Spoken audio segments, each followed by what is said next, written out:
Under the dim light of an old Brooklyn street lamp, the wind carried whispers of new beginnings and restless dreams. The year was 1893, and a small ship had just docked at Ellis Island, unloading weary souls from the old world. Among them was a young boy named Francesco Raphael Nitto, later known as Frank Nitti, the man who would one day stand at the heart of Chicago's criminal empire. But for now, he was only a quiet child from Angri, a small town in southern Italy, clutching his mother's hand as he stepped onto American soil. The smell of salt, sweat, and smoke filled the air. Around him, the world was loud, chaotic, and strange, but inside that boy's heart, there was already a calm determination, something watchful, patient, and unyielding. Brooklyn at the turn of the century was a place of contrast. Tenement buildings leaned against each other like tired giants. Immigrant families filled narrow rooms, their walls echoing with the sounds of crying infants, boiling soup, and hurried footsteps. The streets were alive with noise, street vendors shouting, horses clattering, children running barefoot through puddles. For many, this was the promised land, but for the Nitto family, it was only survival. Francesco's father passed away when he was still young, leaving behind little more than debt and memory. His mother remarried, and the boy learned early how fragile security could be. Those early years carved into him a quiet toughness. He learned not to complain, not to trust easily, and never to show fear. He went to school, but education was a luxury the poor could rarely afford. After the 7th grade, he dropped out, driven by the simple need to help his family eat. His hands learned the feel of labor before they ever held a pen again, pin-setting in bowling alleys, shining shoes, running small errands for local merchants.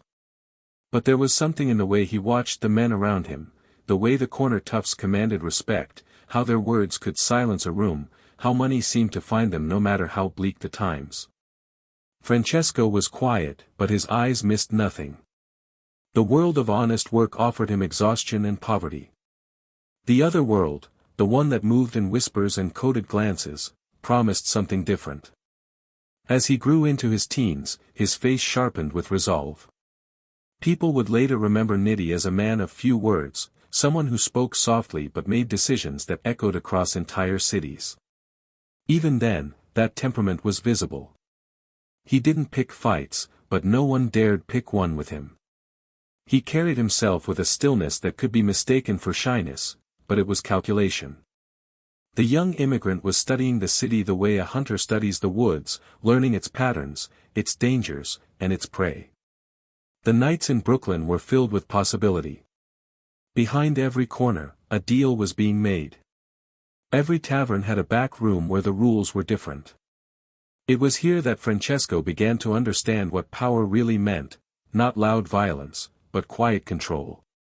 The early 1900s were not kind to those on the lower rungs. Immigrants like the Nittos worked long hours in factories, facing cold winters and endless hunger. Yet, in those crowded neighborhoods, loyalty ran deep. Men looked after their own. The Italian enclaves were small worlds of their own, where priests, grocers, and gangsters all knew each other's names. To survive meant to belong, and young Frank began to sense that belonging came at a price.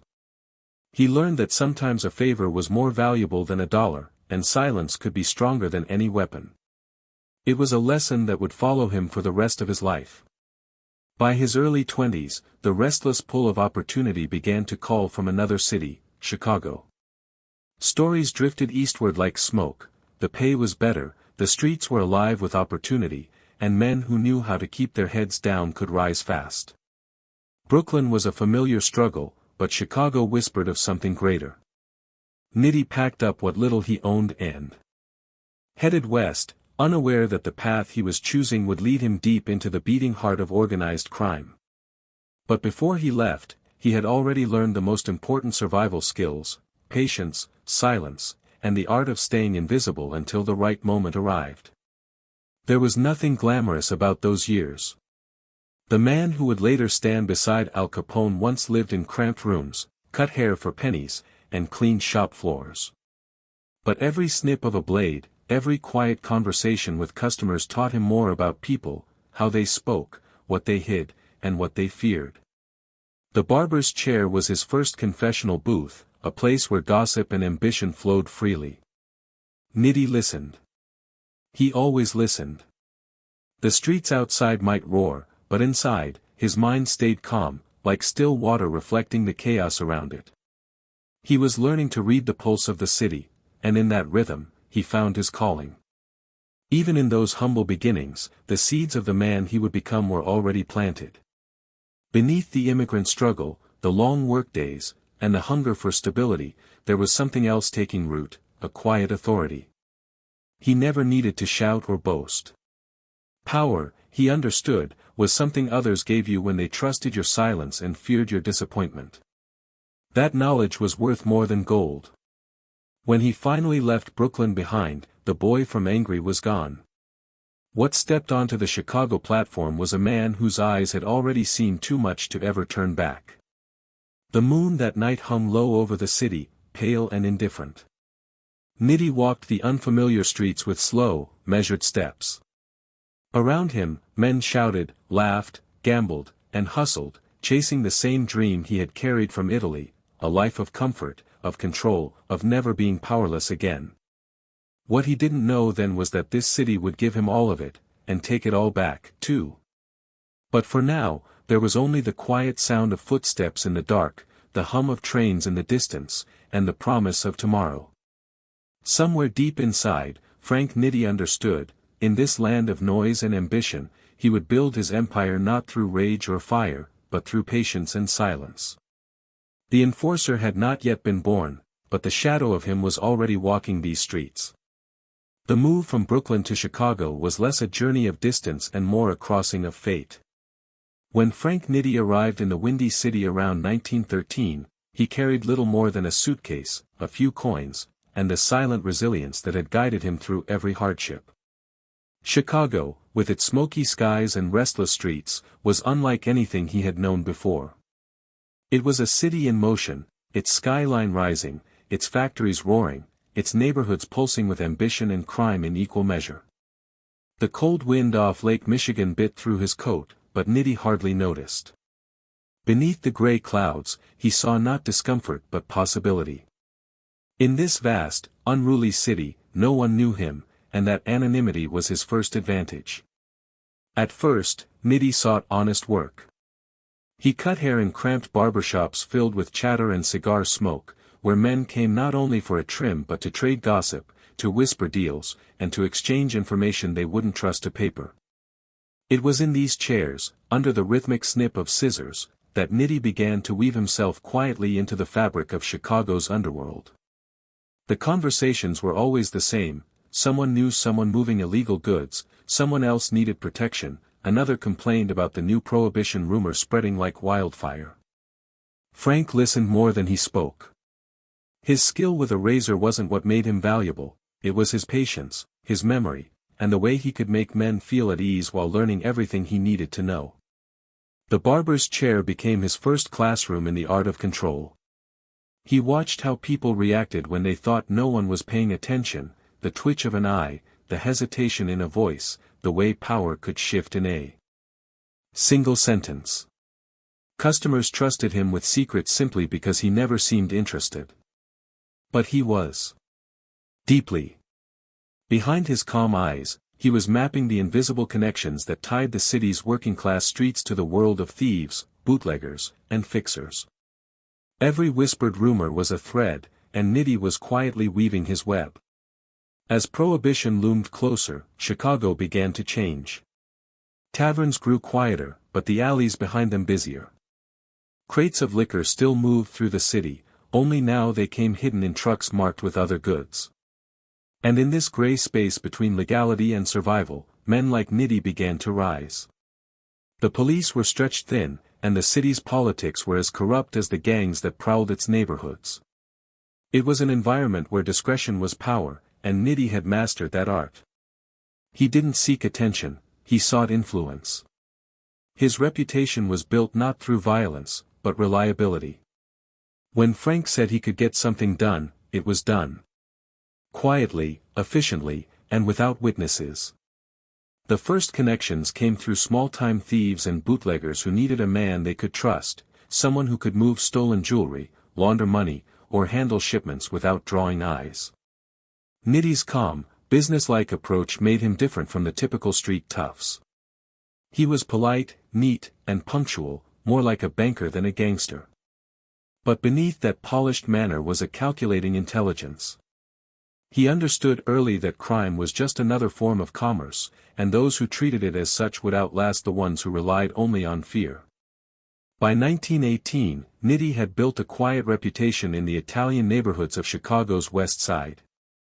His barbershop became a hub of sorts, not of violence, but of information. If a man needed something moved, a debt collected, or a safe place to store contraband, Nitti could arrange it. He didn't flaunt wealth or status, but those who mattered began to take notice. Among them were members of Johnny Torrio's growing syndicate, a man whose name was whispered with a mix of respect and fear. Torrio was methodical, ambitious, and saw potential in men who could think as well as fight. It wasn't long before one of Torrio's lieutenants approached Nitti about handling liquor distribution routes quietly and efficiently. Frank didn't hesitate. This was his doorway in. The smuggling operations were dangerous but lucrative. Late at night, trucks would rumble across the border from Canada or through the Great Lakes, carrying barrels of whiskey hidden beneath sacks of flour. Nitti oversaw logistics, ensuring that bribes were paid, routes remained secret, and deliveries were never missed. He preferred to operate from the background, rarely appearing at the scene, but his fingerprints were on everything. His efficiency and calm under pressure impressed Torrio's organization, and when Al Capone began to rise under Torrio's mentorship, Nitti's name was already known. They called him the Enforcer, but not because he wielded violence. His enforcement was subtler: contracts, arrangements, quiet discipline. People feared disappointing him more than crossing him. Still, Chicago was not an easy place for anyone, not even men of ambition. The streets teemed with rival gangs, Irish, Polish, Jewish, and Italian, each carving out territories, each ready to spill blood to defend them. Police raids were unpredictable, betrayals came fast and without warning. Yet Nitti thrived amid the chaos.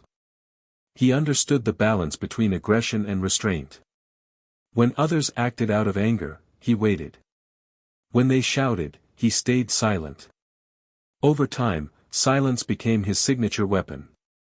It unnerved men far more than threats ever could. That stillness earned him respect, and fear. The years rolled forward, and Nitti's barbershop evolved from a legitimate business into a front for smuggling operations. He kept his books neat, his hands clean, and his eyes open. He was not a man who needed the limelight. While others courted fame and notoriety, Frank preferred the quiet satisfaction of control. He saw what happened to men who drew too much attention: police surveillance, jealous rivals, unwanted headlines. His philosophy was simple: stay small, stay unseen, and grow from the shadows. When Prohibition officially began in 1920, it was as though the city had flipped a switch. Liquor became illegal overnight, and ordinary citizens turned into customers for criminals. The underworld exploded with opportunity, and Nitti was positioned perfectly to capitalize on it. He expanded his network, using trusted couriers, corrupt officials, and clever diversions to move shipments. By then, he had built a reputation as one of the few men who could guarantee safe passage for valuable goods across Chicago. It was this precision and calm professionalism that finally brought him into the orbit of Capone himself, a man whose empire was as loud and brutal as Nitti was quiet and refined. But that meeting, and the partnership that would change both their lives, was still on the horizon. For now, the story of Frank Nitti was one of ascent, a quiet, careful climb built not on brute force, but on intellect and control.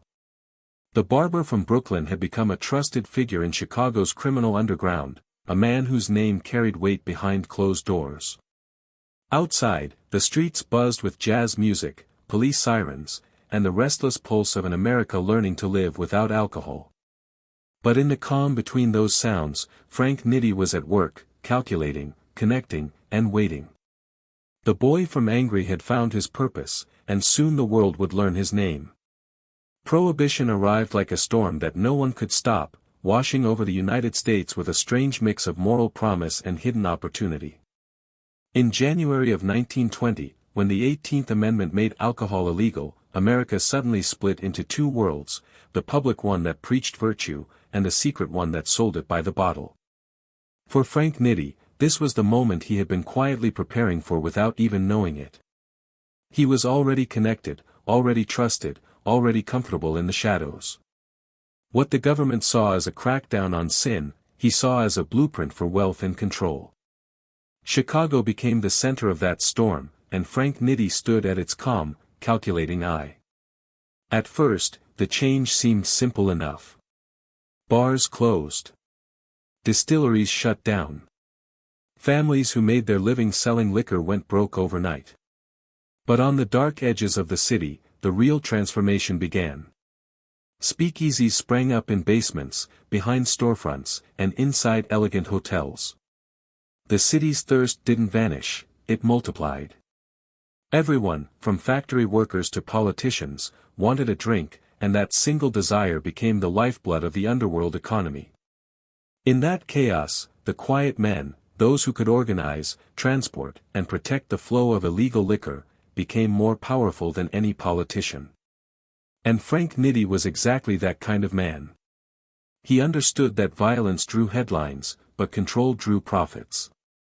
Where others fought over territory, Nitti focused on routes, supply chains, and alliances. He saw prohibition not as a war but as a business. The liquor didn't magically disappear, it simply needed to find new ways into the city. Canadian whiskey came across frozen lakes, hidden in trucks marked as food deliveries.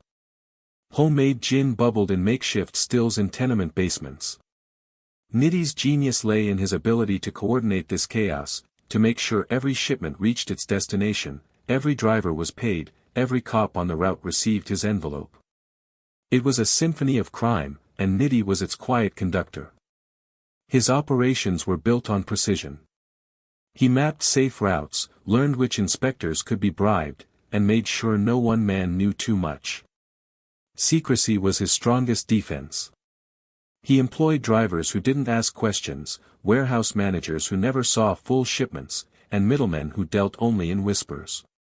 The goal wasn't just to make money, it was to stay invisible.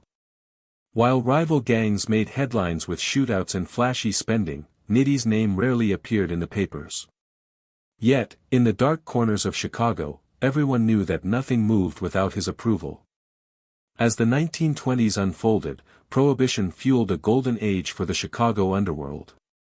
The city pulsed with secret jazz clubs and backroom bars. Rich men who had once dined in luxury now met in cellars, paying triple for imported scotch. The police, underpaid and overwhelmed, looked the other way. Corruption seeped into every layer of authority.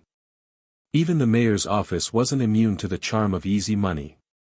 And through it all, Nitti's operation thrived, not because it was the biggest, but because it was the most disciplined. He wasn't the kind of boss who raised his voice or flaunted his wealth. He was the man who made sure the machine kept running, no matter who got shot, arrested, or replaced. But success in Chicago came with danger. The streets were ruled by alliances as fragile as glass. Rival gangs like the North Side Mob, led by men like Dion O'Banion, began to clash with Torrio's South Side outfit. Each assassination led to another, each ambush answered by retaliation. The city became a chessboard soaked in blood, and every move mattered. Frank Nitti's calm, deliberate nature made him invaluable during these turbulent times. When others panicked, he planned. When leaders fell, he stepped in to stabilize what they left behind. That poise didn't go unnoticed. Within Torrio's organization, Al Capone was emerging as a new kind of power, flashy, confident, and dangerous. Capone was the face of the empire, Nitti, the spine. Their partnership would soon shape an entire era. While Capone negotiated deals and intimidated rivals, Nitti managed the logistics that kept the empire solvent. Every crate of liquor, every payoff, every dollar flowing through the outfit's accounts passed through Nitti's hands at some point. He had become the man behind the curtain, the one who ensured that the public chaos still turned a private profit. There was a strange peace in his approach to crime. Nitti was not a man driven by bloodlust or greed. For him, the underworld was a system to be managed, a complex machine that rewarded discipline and punished carelessness. He believed in efficiency, not extravagance.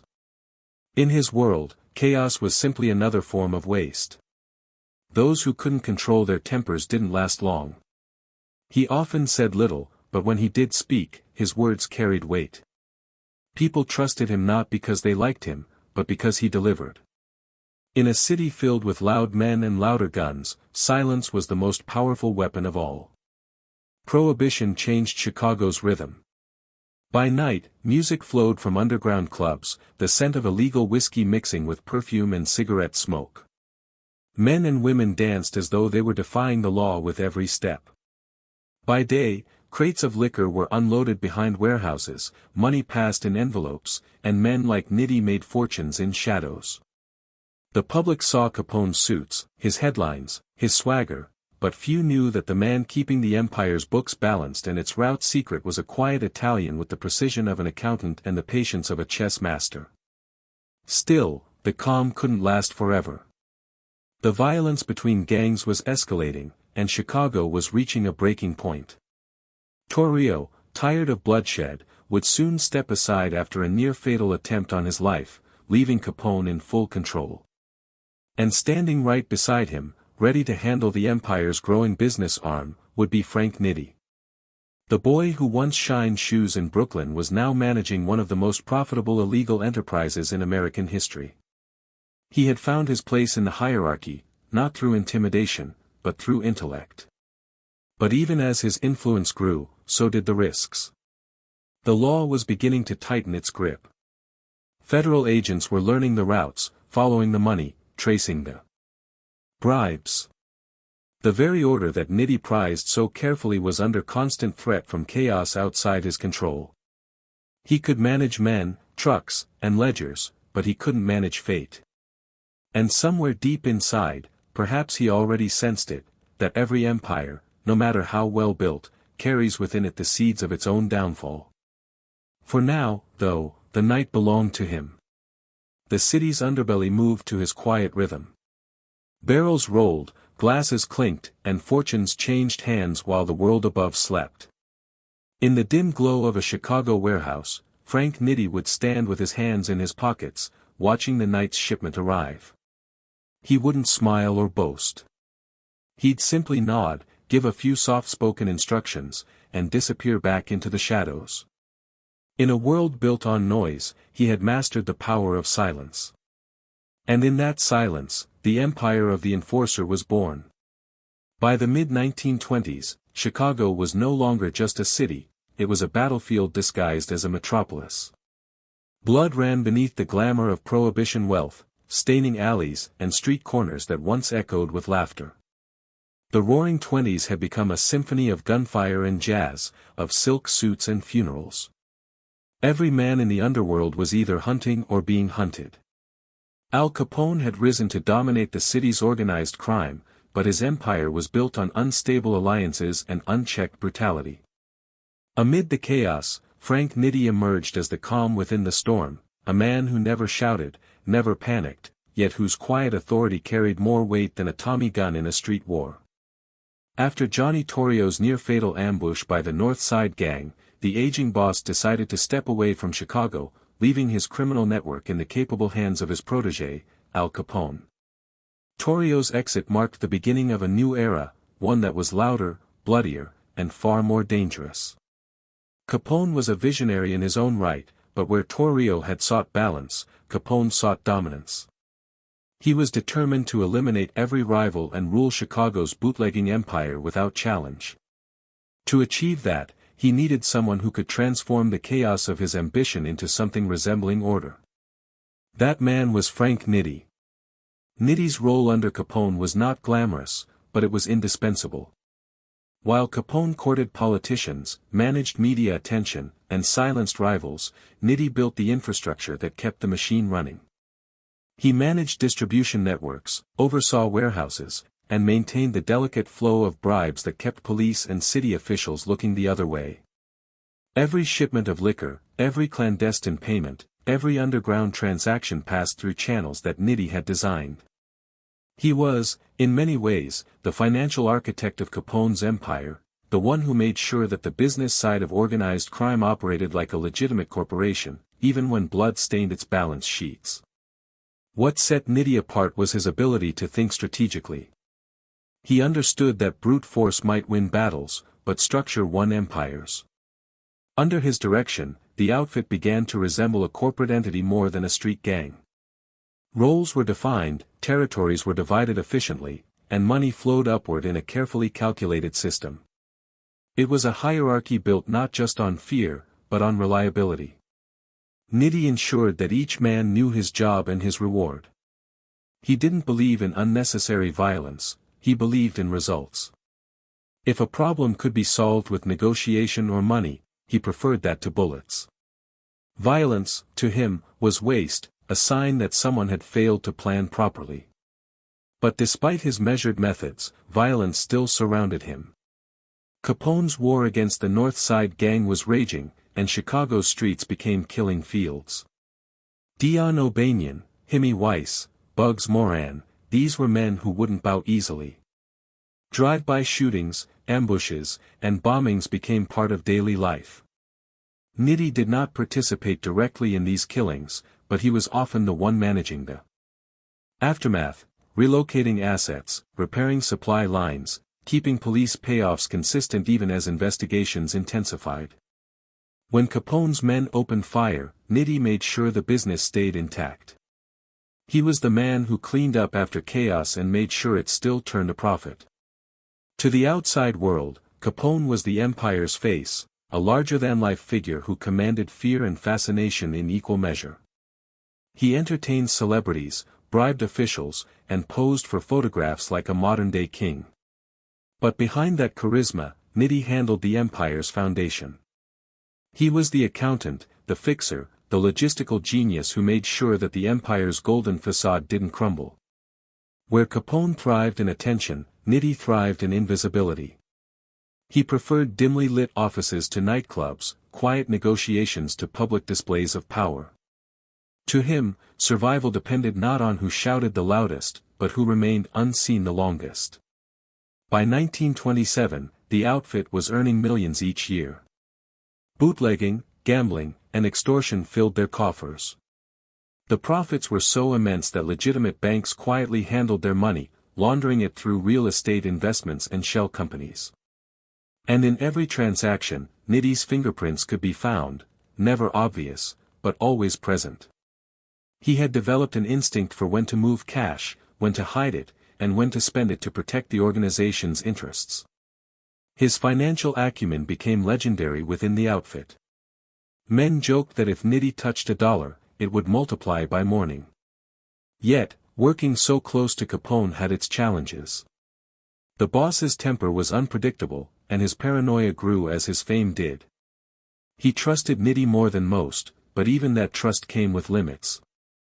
Capone was surrounded by sycophants and spies, and suspicion became his default state. Nitti learned to navigate that volatility with patience. He never challenged Capone in public, never overstepped his boundaries. When Capone raged, Nitti waited. When Capone needed a problem solved, Nitti acted. Their relationship was built on silent understanding, Capone ruled by charisma, Nitti by competence. Together, they balanced each other's extremes. While the city feared Capone's brutality, those within the outfit quietly respected Nitti's consistency. He paid on time, kept his word, and never made promises he couldn't keep. Even his enemies grudgingly admired his professionalism. In a world ruled by chaos, he represented something rare, stability. He wasn't a saint, he was a pragmatist. He knew the system was corrupt and made no moral claims about changing it. His only mission was efficiency. He wanted the trains to run, the money to flow, and the blood to stop spilling unnecessarily. In another life, he could have been a banker or a businessman. But in Prohibition-era Chicago, his skill set made him indispensable to crime. Behind closed doors, Nitti began expanding his influence. He oversaw not only liquor but also gambling operations, protection rackets, and even early ventures into legitimate businesses that could launder money. He purchased real estate, opened warehouses under shell corporations, and employed accountants who could hide dirty money behind clean ledgers. He was, in many ways, inventing what would later become known as organized crime's business model, the blending of legitimate and illegitimate worlds so seamlessly that one could not exist without the other. And yet, Nitti remained loyal to Capone.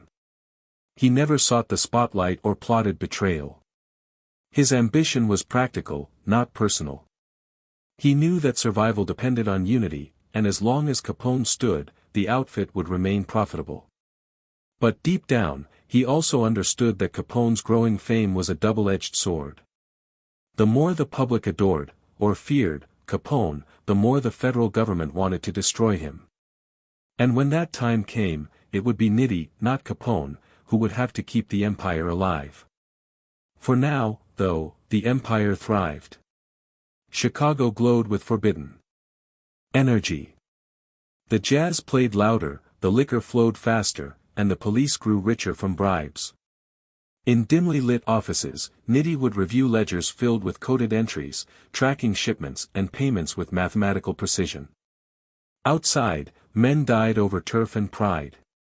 Inside, he built systems that would outlast them all. To most of the world, he was just another gangster. But to those who knew the truth, Frank Nitti was the backbone of the Chicago outfit, the man who kept the underworld from collapsing under the weight of its own ambition. And as the decade drew to a close, with Capone's name dominating headlines and the law closing in, Nitti remained where he always preferred to be, just behind the curtain, unseen but indispensable, the silent enforcer who had turned crime into a science. By 1929, the city of Chicago trembled under the rule of Al Capone, but even kings of the underworld are not immune to the chaos they create. The empire that had grown rich from Prohibition's forbidden gold was now teetering on a knife's edge. The newspapers couldn't print enough ink to keep up with the blood that stained the streets. For every success Capone celebrated, there was another rival plotting revenge. And through all of it, Frank Nitti moved quietly, his expression unreadable, his loyalty unwavering, yet his mind constantly calculating the cost of survival in a city built on betrayal. It was the year of the St. Valentine's Day Massacre, the event that would define the decade and forever brand Capone's name into infamy. On a cold February morning, 7 members of Bugs Moran's North Side gang were lined up against a garage wall and executed by men dressed as police officers. The killings were swift, precise, and merciless. Chicago froze in shock. The city had seen violence before, but this was something different, an act so bold, so ruthless, that it transformed organized crime into a national headline. The massacre marked a turning point not only for Capone but also for Nitti, who found himself managing the fallout of a crime he had not ordered but was forced to contain. Nitti's genius was not in pulling triggers but in managing the storm that followed. As federal investigators swarmed Chicago, he ensured that the outfit's financial operations remained hidden behind a labyrinth of false identities and forged paperwork. He moved money, shut down warehouses, burned records, and restructured shell companies overnight. His ability to adapt saved the organization from collapse. While Capone faced the fury of the press and the scrutiny of law enforcement, Nitti quietly strengthened the foundations of the empire, tightening control over its revenue streams and ensuring that no loose ends led back to them. Behind closed doors, however, the massacre had shaken even the outfit's most hardened men. Paranoia spread like smoke. Capone became increasingly erratic, drinking heavily and lashing out at anyone he suspected of disloyalty. The walls of his luxury suite at the Lexington Hotel echoed with shouting matches and drunken threats. In contrast, Nitti remained calm, maintaining the routines that kept the empire functioning. He began taking more control over day-to-day business decisions, not as a coup, but as a safeguard. Capone trusted him implicitly, perhaps too much, and Nitti used that trust to keep the machine from collapsing under the weight of its own notoriety. By this point, the federal government had begun to shift its focus. Traditional law enforcement methods had failed to pin any murders on Capone, so Treasury agents turned to a new weapon: tax law. Every dollar earned from bootlegging, gambling, or extortion left a trace, and those traces, no matter how well hidden, could lead to the empire's downfall. Nitti, who managed much of the outfit's finances, became both a target and a shield. He knew the system inside and out, but he also knew that one mistake could cost them everything. He began tightening the flow of money, ensuring that cash was filtered through legitimate businesses before it touched the hands of gangsters. In a world obsessed with violence, Nitti's true weapon was his understanding of money. The massacre also drew a line between the old and new generations of mobsters.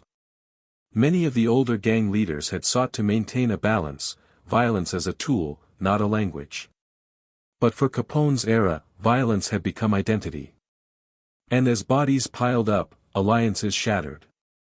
Nitti, who preferred quiet negotiation, found himself surrounded by men who believed fear was the only currency worth trading.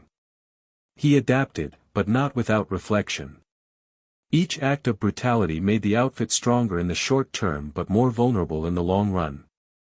The higher they climbed, the more visible they became. And visibility was death in organized crime.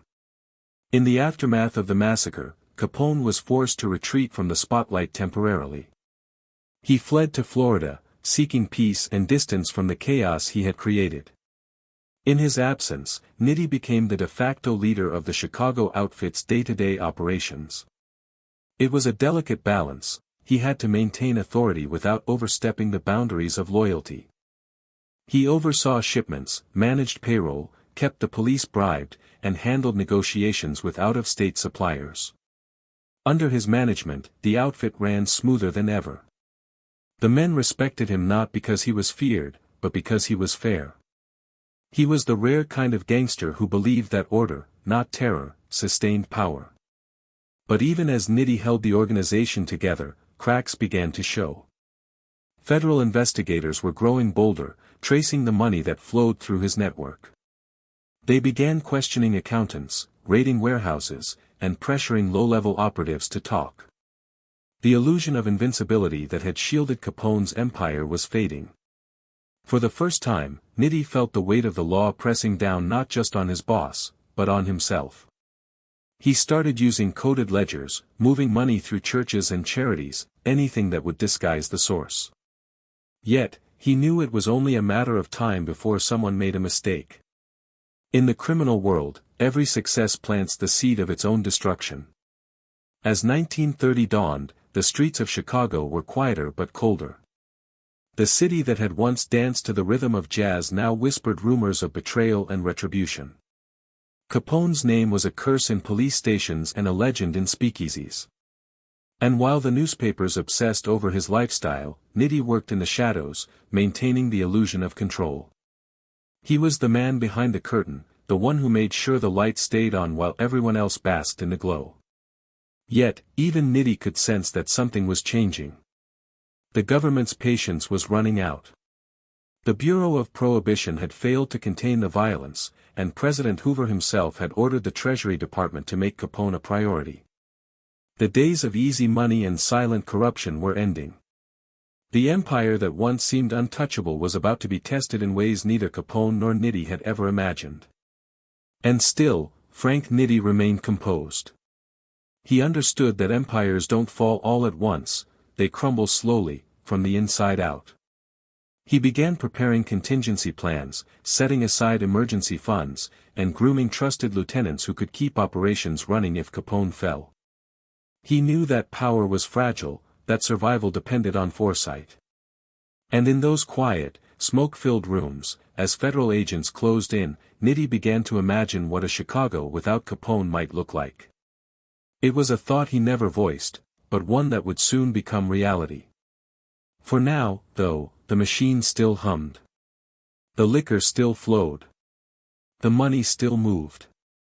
And in the flickering candlelight of backroom offices, Frank Nitti, silent, efficient, unflinching, kept the empire alive one careful decision at a time. What he didn't know was that the greatest test of his loyalty, his intelligence, and his sanity was still to come. By 1931, the once invincible empire of Al Capone began to tremble under the weight of its own success. Chicago's criminal dynasty, built on illegal liquor and iron discipline, was now collapsing, not from rival bullets, but from ledgers and courtrooms. The government had found its weapon, and it wasn't a Tommy gun or a raid. It was the humble tax form. The mighty Capone, who had survived countless assassination attempts and waged bloody wars across the city, was now cornered by accountants and prosecutors who demanded receipts for his extravagant wealth. And standing beside him through it all was Frank Nitti, the man who had made those fortunes possible and was now tasked with keeping the empire intact as it began to fall apart. The trial that followed was unlike anything Chicago had ever witnessed. Federal agents and prosecutors were determined to make an example of Capone. For years, they had watched his empire operate openly, mocking the law with lavish displays of wealth and impunity.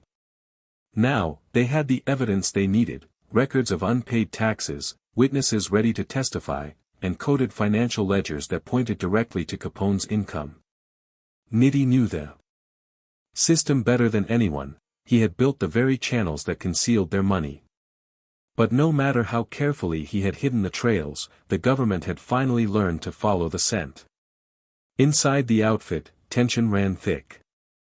Capone's confidence was beginning to crack. He tried to negotiate, to bribe, to intimidate, but none of it worked this time. The press hounded him relentlessly, and the government refused to bend. Frank Nitti, ever the pragmatist, handled the day-to-day operations in Capone's absence, ensuring that the money kept flowing and the men stayed loyal. But he could see the writing on the wall: the age of impunity was ending. The law had evolved, and the outfit's methods were becoming obsolete. As Capone's trial progressed, Nitti found himself walking a razor's edge. He had to protect the organization while also protecting himself. He burned incriminating documents, moved cash out of the country, and made sure that none of Capone's personal accounts could be traced back to the business. But with each passing week, the pressure grew. The newspapers printed stories that painted Capone as a monster, and by association, Nitti became a figure of shadowy suspicion, the quiet enforcer, the money man who had turned Chicago's corruption into an art form. He didn't speak publicly, didn't make threats, didn't appear in photographs. Yet everyone knew that while Capone was the face of the empire, Nitti was its pulse. When the guilty verdict finally came down in October 1931, it was as if the city itself paused to listen. Al Capone, the untouchable, the legend, the man who had ruled Chicago like a feudal lord, was sentenced to 11 years in federal prison for tax evasion. The headlines screamed. The politicians celebrated. The public cheered. But inside the underworld, there was only silence. Capone's imprisonment didn't just remove a man, it removed an entire system of control. The outfit suddenly found itself leaderless, its power fractured, its future uncertain. In that vacuum, one man was naturally looked to for stability: Frank Nitti. Though Capone had several trusted lieutenants, including Jack Guzik and Tony Accardo, it was Nitti who had the respect and experience to manage the organization's transition. He had been there since the beginning, knew every deal, every contact, every secret. But he wasn't eager for the throne. He understood too well the cost of visibility. Power, to Nitti, was not about titles or fame, it was about control from the shadows. He agreed to take on more responsibility, not as Capone's successor, but as his caretaker, a steward of an empire waiting for its king's return. Under Nitti's quiet leadership, the outfit began to stabilize. He reorganized operations, keeping their most profitable ventures alive: illegal gambling, labor racketeering, and smuggling. With Prohibition nearing its end, he also began preparing for the inevitable transition to new markets. He understood that crime, like any business, required diversification. So he invested in unions, construction, and other legitimate enterprises that could be used to launder money once liquor lost its luster. But not everyone in the outfit approved of Nitti's cautious approach.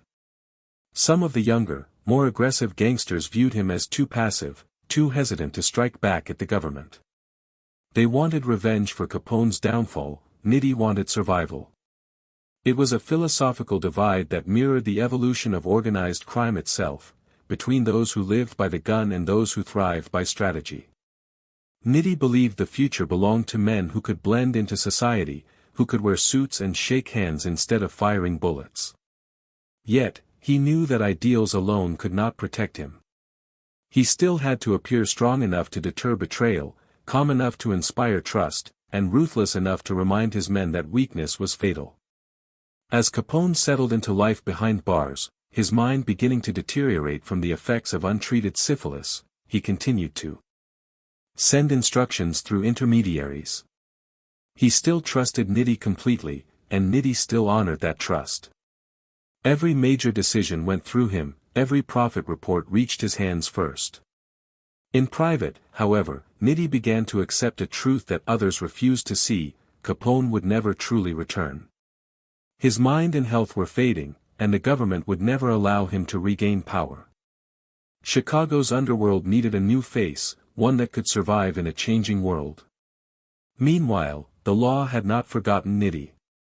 Federal agents who had celebrated Capone's conviction now turned their attention toward the men who had kept his empire running. In December 1930, just before Capone's sentencing, Nitti himself was arrested on charges of tax evasion. Though his case was less dramatic, it carried the same message: the government was dismantling the outfit piece by piece. He spent months under investigation, enduring interrogations and raids. But unlike Capone, Nitti knew how to leave no trace. He had learned from his boss's mistakes. The evidence against him was weak, the paper trails too faint, and the witnesses too afraid. Eventually, he managed to avoid a long prison sentence, serving only a brief time before returning to the streets, older, wiser, and more cautious than ever. When he emerged, the world he returned to was not the same.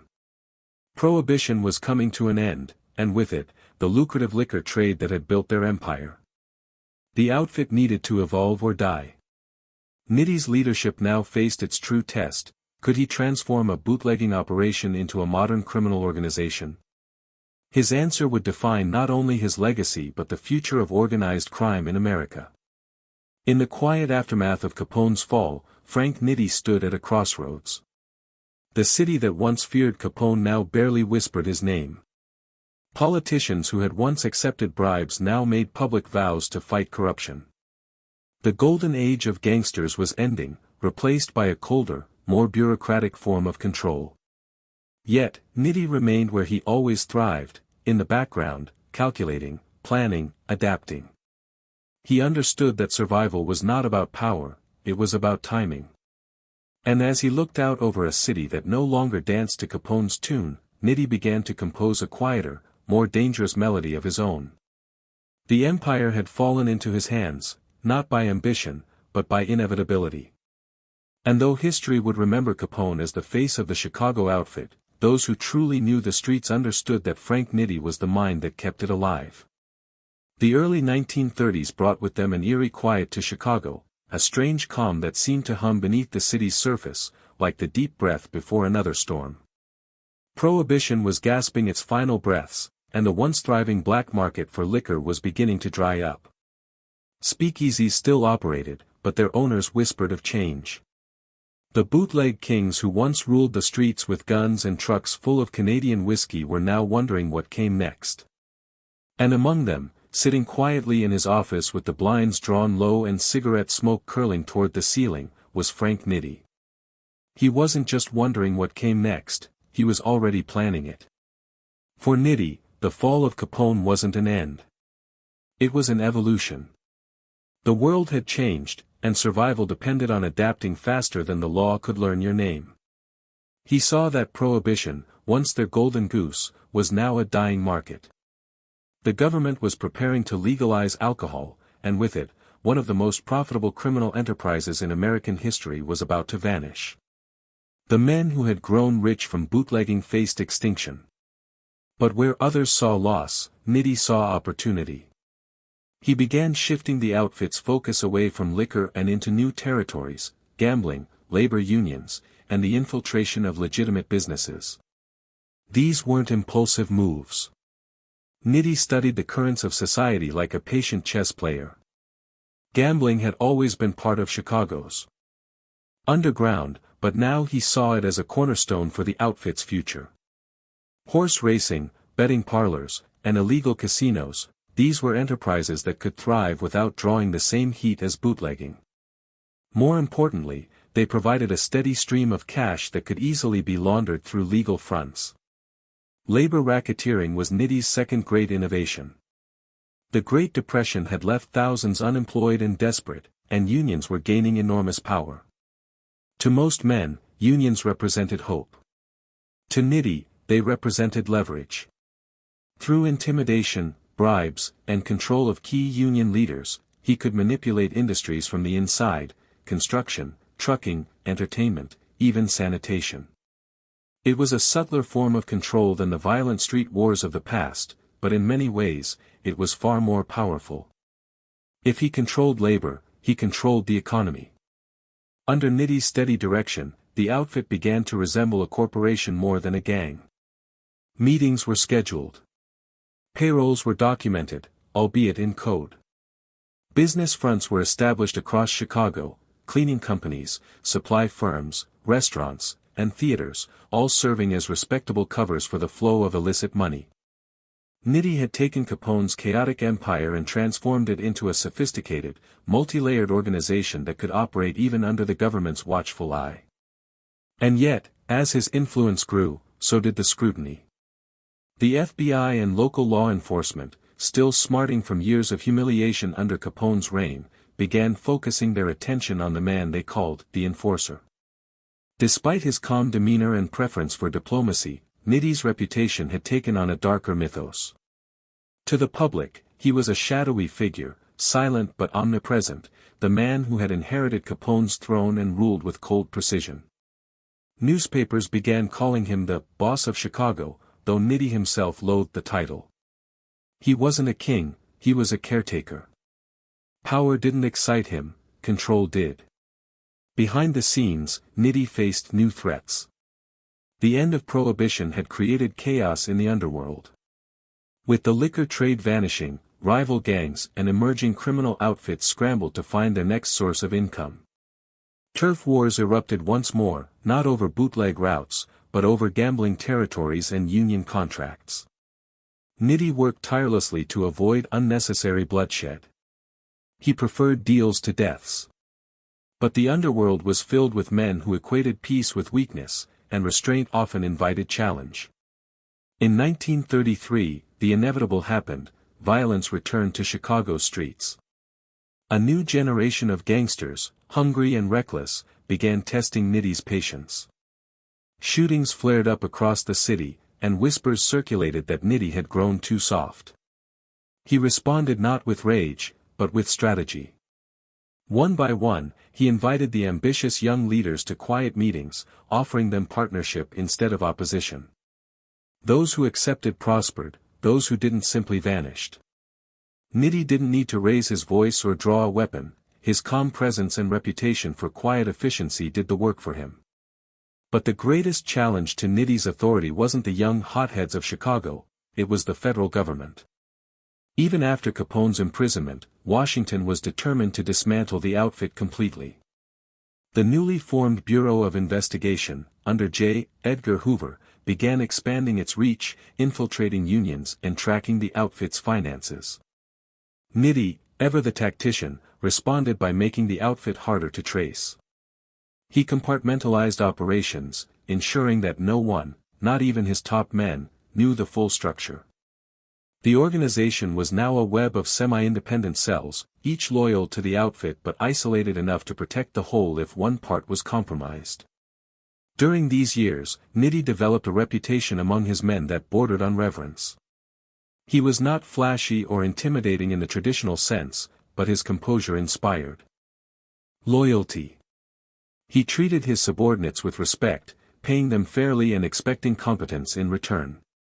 He was a businessman, not a bully. And in a world ruled by fear, that made him more dangerous than any trigger-happy gangster. His calm became a kind of legend, a mask that concealed just how much stress and paranoia he carried inside.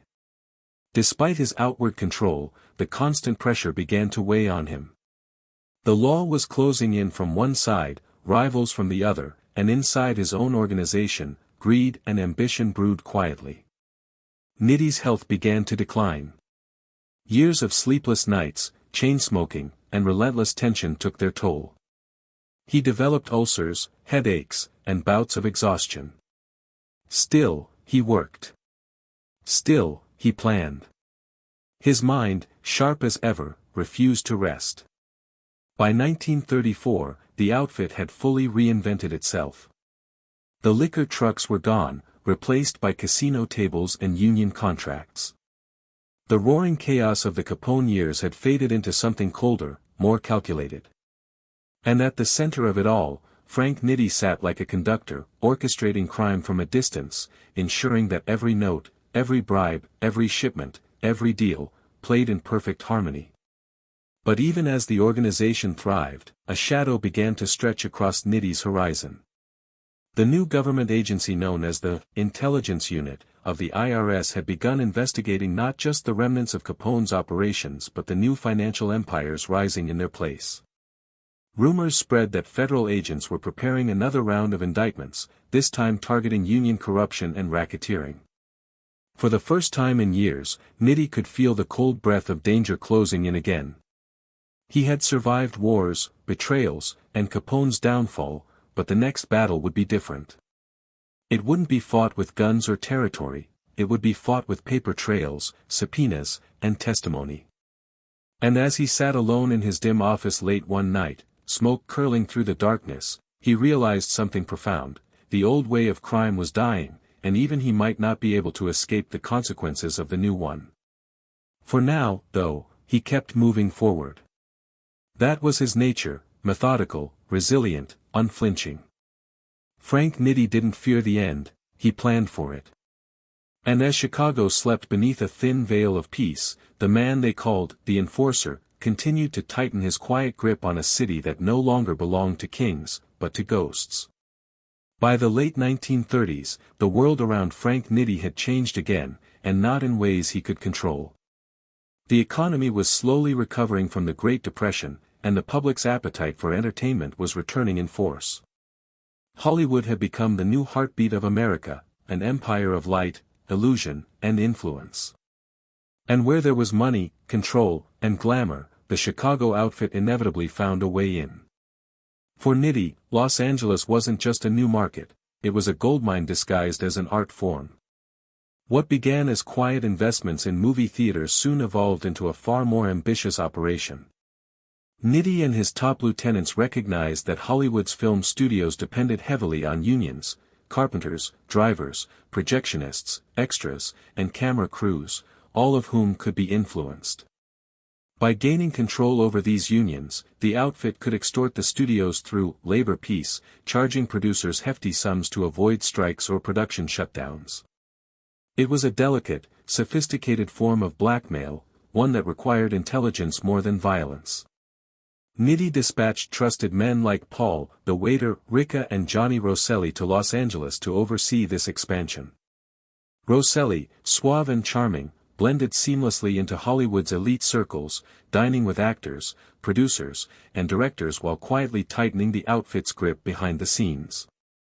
Under Nitti's orders, the Chicago syndicate began using labor unions like the International Alliance of Theatrical Stage Employees, IATSE, as leverage. The scheme was simple but brilliant: control the workers, control the industry. The outfit collected fees from studios desperate to keep productions running, while also skimming profits from union benefit funds. This westward expansion marked a turning point for the outfit.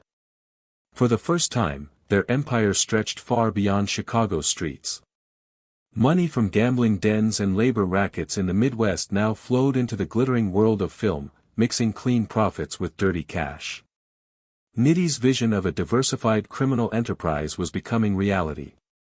He wasn't just managing gangsters anymore, he was managing industries. Chicago had birthed an empire, and Los Angeles was its crown jewel. But as with every new empire, shadows followed close behind. Federal investigators began noticing strange financial patterns linking Chicago businessmen to Hollywood unions. Journalists whispered about mob money in the movies. Studios grew anxious as labor disputes became more frequent and suspiciously well-timed. Behind the scenes, tension was mounting within the outfit itself. Some of Nitti's lieutenants, particularly the more old-school gangsters, were uncomfortable with this new brand of crime. They missed the straightforward days of bootlegging and gambling, where loyalty was proven with bullets, not business plans. Still, Nitti pressed forward. He understood something most of his men didn't: the future of organized crime wasn't on the streets, it was in the systems that governed them. He built layers of distance between himself and the operations, using lawyers, accountants, and front companies to shield his name. On paper, Frank Nitti barely existed. He appeared in no ledgers, signed no documents, and left no fingerprints. His command style was ghost-like, subtle, detached, and almost bureaucratic. But this very invisibility began to make him uneasy. The less he appeared in his empire's affairs, the more room there was for others to move in the shadows. By 1940, the cracks were beginning to show. The federal government had formed new investigative bodies focused on organized labor corruption, and Nitti's Hollywood scheme was drawing intense scrutiny. The FBI, working with the IRS and the newly empowered Labor Department, began building a case that tied Chicago's union manipulations directly to extortion in Los Angeles.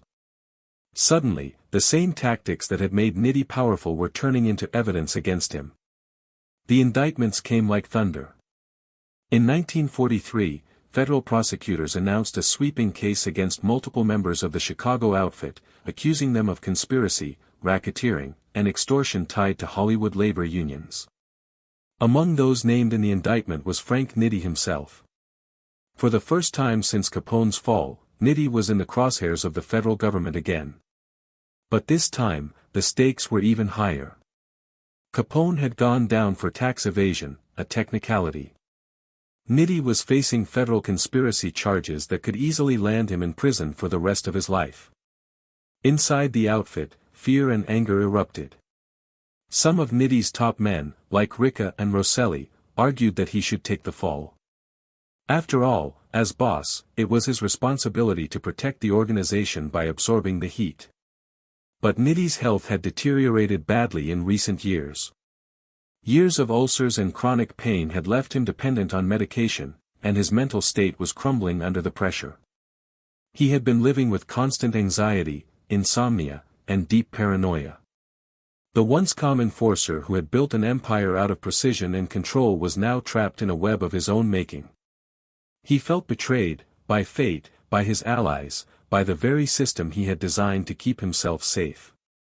He had always prided himself on avoiding prison, on staying 2 steps ahead of the law. The thought of dying behind bars terrified him. He knew what happened to bosses who lost their freedom: they were replaced, forgotten, erased from history by the same men who once bowed before them. Nitti couldn't bear that humiliation. As the federal trial loomed, he withdrew further from public life. He stopped attending meetings and spent long, silent nights pacing his home in Riverside. His wife, Toni, watched helplessly as the man who had once ruled Chicago with quiet confidence became consumed by despair. The newspapers began speculating about his absence, but inside the outfit, everyone knew, Frank Nitti was unraveling. On the morning of March 19, 1943, Nitti woke before dawn. He dressed carefully, in a gray suit and tie, as if preparing for a meeting. He placed his gun, a nickel-plated .32 revolver, into his coat pocket and walked out of his house into the crisp Chicago air. He drove a few blocks to a set of railroad tracks near Harlem Avenue. Witnesses later recalled seeing him step out of his car, hands trembling slightly as he paced along the gravel. He paused for a moment, glancing toward the horizon. The city he had controlled for nearly 2 decades lay behind him, silent and indifferent. Then, without a word, he raised the gun to his head and pulled the trigger. The shot echoed faintly across the empty morning. When the police arrived, they found his body slumped against a fence, his hat lying neatly beside him. In his pocket, they found a newspaper clipping about his upcoming indictment. News of Nitti's suicide stunned Chicago. The man who had built an empire through calm strategy and ruthless efficiency had chosen to end his own life rather than face prison. To the public, it was the final, tragic act of a man who had lived by control and died when he lost it. To his men, it was a message, a warning about the cost of power and the inevitability of downfall. After his death, Paul Ricca and Tony Accardo quietly assumed control of the outfit. Under their leadership, the organization continued to thrive, expanding into Las Vegas casinos, union pension funds, and national rackets. But the tone had changed. Nitti's death marked the end of an era, the end of the quiet strategist who preferred whispers to gunfire, structure to chaos. In death, Frank Nitti became something of a paradox, a gangster who despised violence, a boss who never wanted to be one, a man who built an empire from the shadows and destroyed himself trying to protect it. His empire lived on, but his legacy was sealed, not in the headlines, but in the silence he left behind. After Frank Nitti's tragic end on that cold March morning in 1943, the Chicago outfit faced a brief moment of uncertainty, a vacuum at the top of an empire that had been built on secrecy, precision, and control. The man who had succeeded Al Capone had kept the machinery of organized crime running like a quiet clock. With Nitti gone, the gears did not stop turning, they merely shifted. The outfit was too structured, too disciplined, to fall apart overnight. From the ashes of one man's despair, a new order began to rise, one that would redefine organized crime for decades to come. Paul, the waiter, Ricca was the first to step into the silent void. Ricca had always been Nitti's quiet equal, a shrewd thinker, calm under pressure, and far less flamboyant than his predecessors. He had once worked as a waiter in a Chicago restaurant, earning his nickname long before he became one of the most influential figures in the mob world. While Capone had been the public face of the empire and Nitti its administrator, Ricca would become its architect. He believed in keeping power invisible, in transforming the outfit from a gang into a business. Under Ricca's guidance, the outfit entered a new era of sophistication. The focus shifted from brute enforcement to corporate infiltration. Gambling, labor racketeering, and union control continued, but now the outfit sought legitimacy through fronts and investments. Laundry services, trucking companies, insurance agencies, and construction firms, all became convenient vehicles for laundering money. Chicago's underworld was slowly blending into its skyline, hidden behind respectable offices and polished suits.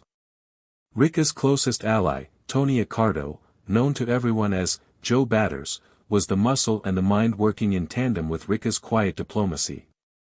Accardo had come up through the ranks as an enforcer under Capone, earning his nickname after brutally dispatching enemies with a baseball bat. But beneath his reputation for violence was a sharp intelligence and a deep understanding of human nature. He knew when to intimidate and when to charm, when to threaten and when to negotiate. Together, Ricca and Accardo created an unspoken partnership that would steer the outfit for nearly half a century. Their strategy was revolutionary for the mob world. Instead of chasing the fleeting riches of bootlegging and extortion, they invested in longevity. Accardo, in particular, saw the future in gambling, first in Chicago's suburbs, then in the rising casinos of Las Vegas. While New York's 5 families were still fighting bloody wars for control of their territories, the Chicago outfit was quietly sending its money westward, financing casinos, hotels, and entertainment ventures. Frank Nitti's earlier foray into Hollywood had set the foundation. Now, the outfit was building its second empire, one made of neon lights and desert sands. This evolution didn't mean the outfit had grown soft. Behind the scenes, enforcement remained brutal and absolute. Anyone who crossed the organization, be it a union leader, a business partner, or a government informant, simply vanished. The police might find a body in a canal, a car abandoned by the side of the road, or nothing at all. Accardo was particularly fond of maintaining what he called the balance of fear, a system where violence was rare but always remembered. People obeyed not because they saw brutality, but because they remembered what happened to those who forgot the rules. As the years passed, the outfit expanded its reach far beyond Illinois. From Milwaukee to Kansas City, from Miami to Los Angeles, their influence stretched through unions, construction contracts, and gambling rings. The Chicago mob was no longer a city gang, it had become a national corporation of crime, with executives, accountants, and silent partners. This was the realization of Nitti's vision, a structure so efficient, so embedded in legitimate systems, that it could survive any law enforcement crackdown. But the federal government was learning too. The end of World War II brought new energy into crime enforcement. The FBI, under J. Edgar Hoover, began paying closer attention to organized crime, even though Hoover himself had once denied its existence. The Senate's Kefauver Committee in the early 1950s dragged mob figures into the national spotlight, exposing names and networks that had previously thrived in the dark. Television brought the hearings into living rooms across America. For the first time, ordinary citizens saw the faces of the men who controlled their unions, their businesses, and, in some cases, their towns. Ricca and Accardo avoided the limelight with practiced precision. Ricca, convicted of tax evasion in 1943, quietly continued to run operations from behind the scenes after his release. Accardo became the unofficial consigliere of the outfit, a guiding hand who rarely spoke but whose word was law. Both men understood what Nitti hadn't lived long enough to perfect: the true strength of the outfit lay not in bullets or headlines, but in invisibility. Their influence stretched into politics and law enforcement. City contracts were won through backroom deals, politicians found themselves funded, or threatened, into cooperation. Even as public attention turned toward the flamboyant figures of the East Coast, like Lucky Luciano or Frank Costello, the Chicago outfit operated in silence, raking in millions without attracting scandal. It was the perfect equilibrium: wealth without exposure, power without noise. Yet beneath that calm surface, the ghosts of the past lingered. Many within the outfit still whispered Nitti's name, not out of loyalty, but as a warning. His suicide had become a symbol, a reminder of what happened to men who lost control, who let fear or guilt consume them. Ricca and Accardo kept his photograph tucked away in the archives of memory, neither glorified nor erased. To them, Nitti was both a cautionary tale and a foundation stone. He had shown them that control, once lost, could never be regained. In a strange way, Nitti's absence had given the outfit its greatest gift: focus. Without his nervous oversight or fragile health weighing them down, Ricca and Accardo were free to mold the organization into the efficient machine it became.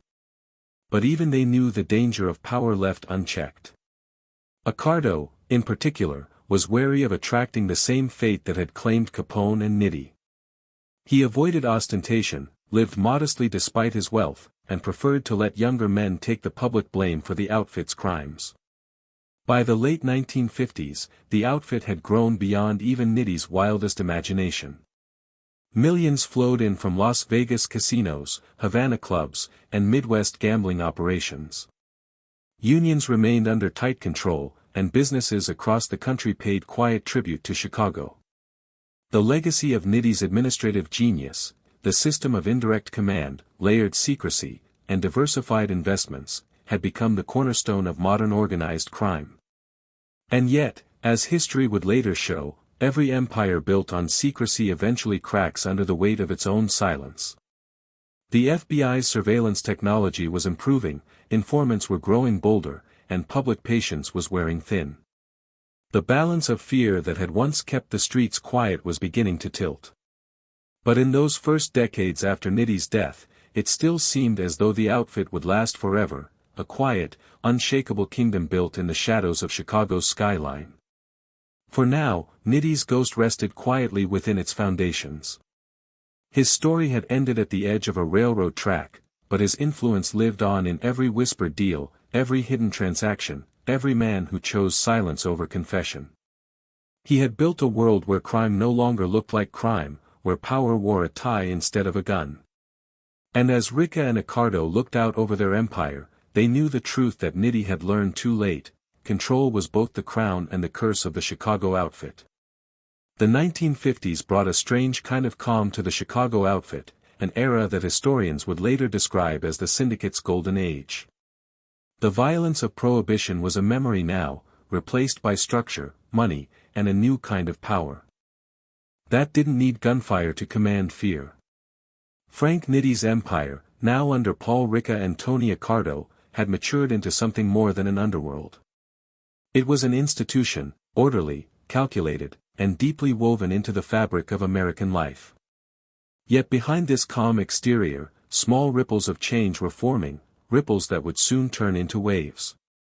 It was the age of suburbia, neon signs, and prosperity. Chicago's skyline glistened under the post-war boom, and with it, the outfit found endless opportunities. Construction projects exploded across the city: new highways, housing developments, and office towers. Wherever concrete was poured, the mob found a way to profit. Through control of the labor unions, they ensured that every contract, every delivery, and every worker funneled money back into the outfit's pockets. It was crime in its most civilized form, hidden in paperwork and cement dust. Ricardo, now recognized as the true head of the organization, ruled with quiet intelligence. He wasn't interested in fame or fear, he wanted permanence. He avoided flashy suits and public appearances, preferring to manage the outfit from his modest ranch-style home in River Forest. Neighbors thought of him as a polite, soft-spoken man who mowed his own lawn and smiled to passers-by. Few imagined that behind that suburban calm lay the mind of one of the most powerful crime bosses in American history. Under his guidance, the outfit expanded its financial empire with surgical precision. Illegal gambling remained the cornerstone: bookmaking, slot machines, and betting parlors across Illinois, Indiana, and Wisconsin operated under the outfit's protection. Every machine, every bookmaker, paid tribute up the chain. The money flowed like an underground river, unseen but steady. It was laundered through nightclubs, restaurants, and construction companies until it came out clean on the other side. Ricardo called it making the money respectable. Meanwhile, Paul Ricca, though technically retired, remained the consigliere, the invisible hand behind Ricardo's throne. From his quiet home, he advised on decisions, mediated disputes, and ensured that the old rules of loyalty and silence stayed intact. Between them, Ricca and Ricardo built a leadership model unlike any other in organized crime. There was no single boss demanding headlines or ruling by terror. Instead, there was balance, a quiet council of disciplined men who knew when to act and when to disappear. The outfit's influence reached beyond Chicago. They had long maintained partnerships with other syndicates across the country: Kansas City, Cleveland, Detroit, and, most importantly, Las Vegas. The desert city was still in its infancy, but it was rapidly becoming the new heart of America's vices. The outfit had helped finance some of the earliest casinos there, using union pension funds and hidden investors to build an empire of neon. The Tropicana, the Stardust, the Desert Inn, all bore traces of Chicago money. The profits were astronomical, and they were clean enough to pass as legitimate. But the growing prosperity also invited attention. The FBI had begun taking organized crime more seriously, and congressional hearings kept dragging the word mafia into the public eye. Though Ricca and Ricardo kept their names out of the papers, lower-level mobsters were being caught, interrogated, and flipped. The Kefauver Committee hearings had exposed America's criminal underworld in shocking detail, with senators describing a national crime syndicate that operated like a shadow government. For the first time, the public began to understand that what had begun as street gangs in the 1920s had evolved into a vast, organized network. Yet the Chicago outfit seemed untouchable. Ricardo's genius lay in his ability to decentralize. No single person controlled everything. Power was spread across departments and trusted captains. If one man was arrested, the machine kept running. Communication was coded, money was moved carefully, and Violence was used sparingly. This design made the outfit nearly invisible to law enforcement. FBI files often referred to them as the Quiet Empire. But within that quiet, a new generation of gangsters was coming of age, men who hadn't lived through Prohibition or Capone's chaos, men who didn't understand the art of subtlety. Among them were figures like Sam Giancana, flashy, temperamental, and eager to modernize the outfit's image. To him, Accardo's restraint looked like weakness, his quiet rule like complacency. Giancana wanted headlines, glamour, and political power. He believed the outfit should be feared again. Accardo tolerated him, for a while. Giancana's rise marked a shift in tone. The 1950s were ending, and the world was changing fast. Television was reshaping public perception, the Cold War was in full swing, and political corruption was becoming a national conversation. The mob saw opportunity in chaos. Giancana, working through political connections and union channels, began leveraging the outfit's influence on national elections, including rumored ties to John F. Kennedy's campaign through labor leader Jimmy Hoffa. Whether those stories were true or myth, they reflected a growing reality.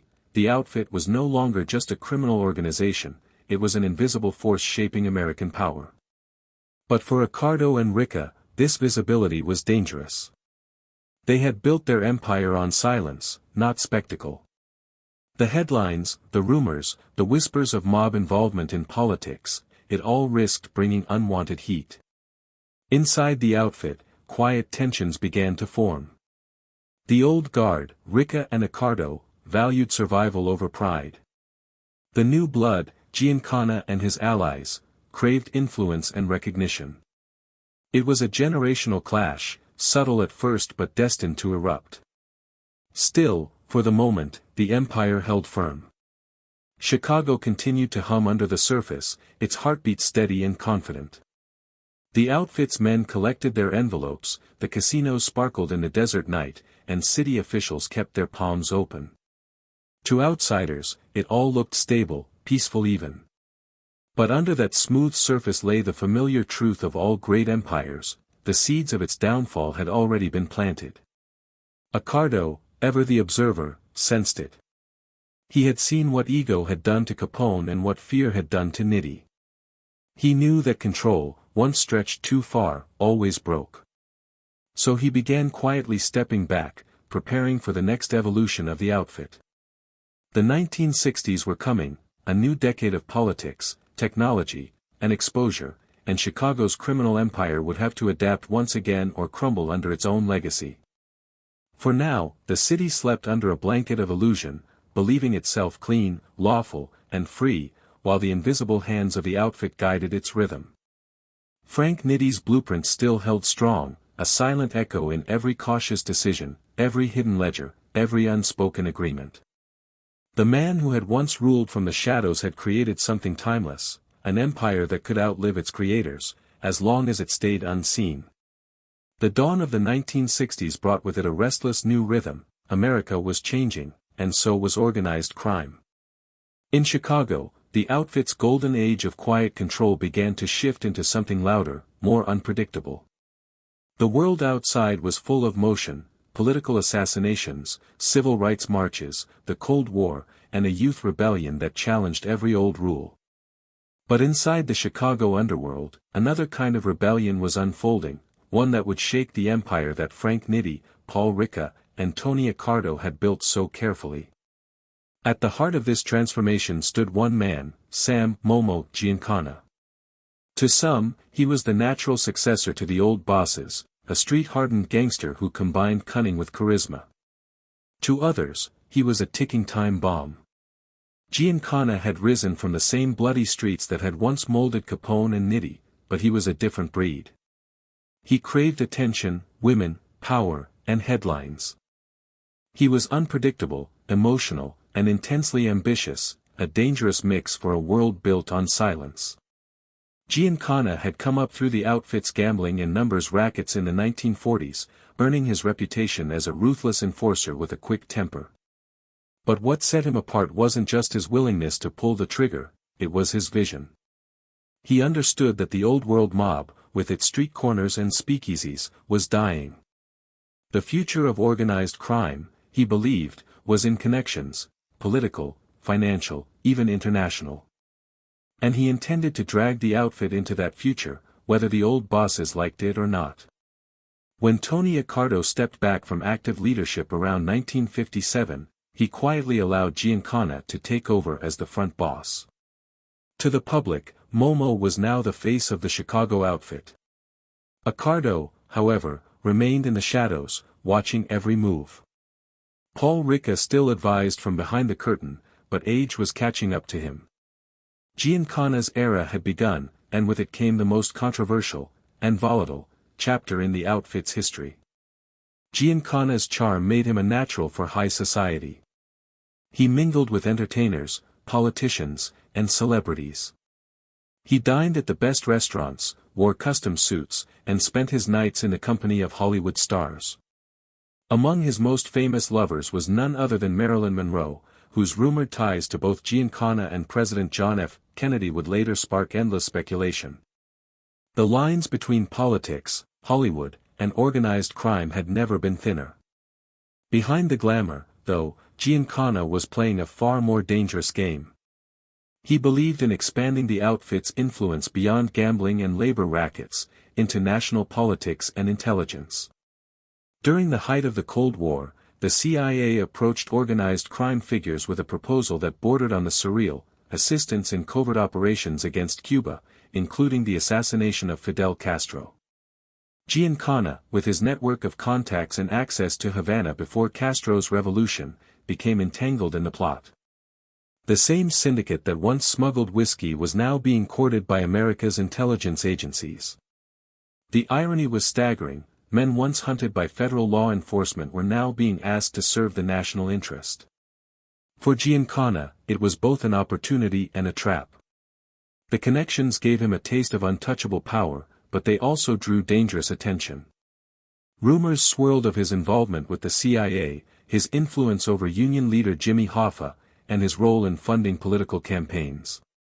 Whether these stories were true or embellished didn't matter, they made him visible, and visibility was the one thing the old outfit leaders feared most. Accardo and Ricca watched uneasily as Giancana basked in the spotlight. They had spent decades perfecting the art of invisibility, surviving by staying quiet and blending into the background. To them, Giancana's high-profile lifestyle wasn't progress, it was recklessness. His name was everywhere, in the newspapers, in gossip columns, even in Senate hearings. He was attracting heat not just to himself but to the entire organization. And in the world of organized crime, unwanted attention was poison. But Giancana didn't care. He saw himself as invincible. His earnings were record-breaking, his connections stretched from Las Vegas to Washington, D.C. He boasted that he could pick up a phone and reach anyone in the country, from movie producers to politicians. He walked through Chicago with bodyguards, smiling at reporters who trailed him, enjoying the spectacle. To many within the outfit, it felt like déjà vu, a reminder of Capone's arrogance before his fall. Then came the FBI. Under the Kennedy administration, Attorney General Robert F. Kennedy made organized crime a national priority. The Justice Department unleashed a wave of investigations, wiretaps, and raids. For the first time, the outfit found itself under relentless federal pressure. Giancana's phone lines were tapped. His associates were followed, his meetings were recorded. The heat was unbearable. The old bosses blamed him. Accardo, who had once built the outfit to be invisible, now found himself dragged into headlines again. He saw the organization's delicate balance beginning to fracture. Meetings grew tense. Ricca urged restraint, advising Giancana to step back and lower his profile, but the younger man wouldn't listen. He was too used to winning, too proud to retreat. By the mid-1960s, cracks had become fractures. Giancana's allies were being arrested or defecting. His relationship with the CIA had soured, and his ties to Hollywood scandals and political conspiracies made him toxic. Even within the outfit, whispers spread that he had become unreliable. Accardo finally decided enough was enough. He quietly orchestrated Giancana's removal from power, sending him into exile in Mexico under the guise of avoiding prosecution. For the first time in years, the Chicago outfit returned to its roots, quiet, cautious, controlled. Accardo resumed influence, placing trusted men like Joey Iappa and Felix Milwaukee Phil Alderigio in key positions. The focus shifted back to the basics: gambling, unions, and discreet profit. But the damage had been done. Giancana had changed the outfit forever. In 1974, Giancana returned to Chicago after years in exile. He tried to reassert himself, to reclaim his old power, but he was no longer welcome. The outfit had moved on. On a warm June night in 1975, as he cooked sausage and peppers in his basement kitchen, Giancana was shot in the back of the head, then 6 more times in the mouth and throat. The symbolism was unmistakable, silenced by the same world he had tried to command. His death sent a shiver through the underworld. It was a brutal reminder of what the outfit had always been beneath its quiet sophistication, a machine that demanded obedience, that tolerated no deviation from its code of silence. And though Frank Nitti had died decades earlier, his ghost still lingered in the way they operated, the preference for control over chaos, efficiency over emotion. Giancana had broken that balance, and he paid the ultimate price. In the end, the outfit survived, as it always did. It adapted, evolved, and outlasted those who tried to reshape it. But after Giancana, something fundamental had shifted. The days of invisible empires were waning. The FBI was watching closer, technology was improving, and public patience was thinning. The outfit could no longer hide forever. Still, in the quiet alleys of Chicago, in the smoke-filled backrooms of restaurants, the rhythm of that old empire continued, steady, secret, and strangely eternal. The names changed, the faces aged, but the system remained. The same code that Nitti had perfected, the art of silent control, still whispered beneath the city's heartbeat. The 1970s marked the beginning of the outfit's slow transformation from a dominating criminal empire into a quieter, more business-like syndicate. After the dramatic and bloody end of Sam Giancana, the organization slipped back into the shadows under the careful supervision of Tony Accardo and Paul Ricca. They understood that survival depended not on fame but on invisibility. The golden rule was reinstated: no headlines, no attention, no noise. The new bosses would operate like ghosts, keeping the outfit's power alive behind the facade of legitimate enterprise. Tony Accardo, now aging but still sharp as ever, became the silent patriarch of the organization. He rarely left his home in the Chicago suburbs, living modestly despite his immense influence. He let others handle the day-to-day operations, but nothing of importance happened without his quiet approval. Those who had underestimated his calm demeanor in the past learned that beneath his surface stillness lay a mind as calculating as ever. He had witnessed the fall of Capone, the suicide of Nitti, the imprisonment of Ricca, and the chaos of Giancana. Accardo had survived every storm because he knew when to vanish and when to strike. Under his guidance, the outfit restructured itself into a series of semi-independent crews, each responsible for specific rackets: gambling, loan sharking, labor unions, and later, more sophisticated financial crimes. The structure resembled a corporation, with layers of insulation designed to protect the upper echelon. Legitimate businesses were used as fronts, laundering millions through restaurants, construction companies, and casinos. The outfit's reach extended into Las Vegas, where hidden ownership in major hotels and casinos continued to generate steady streams of income.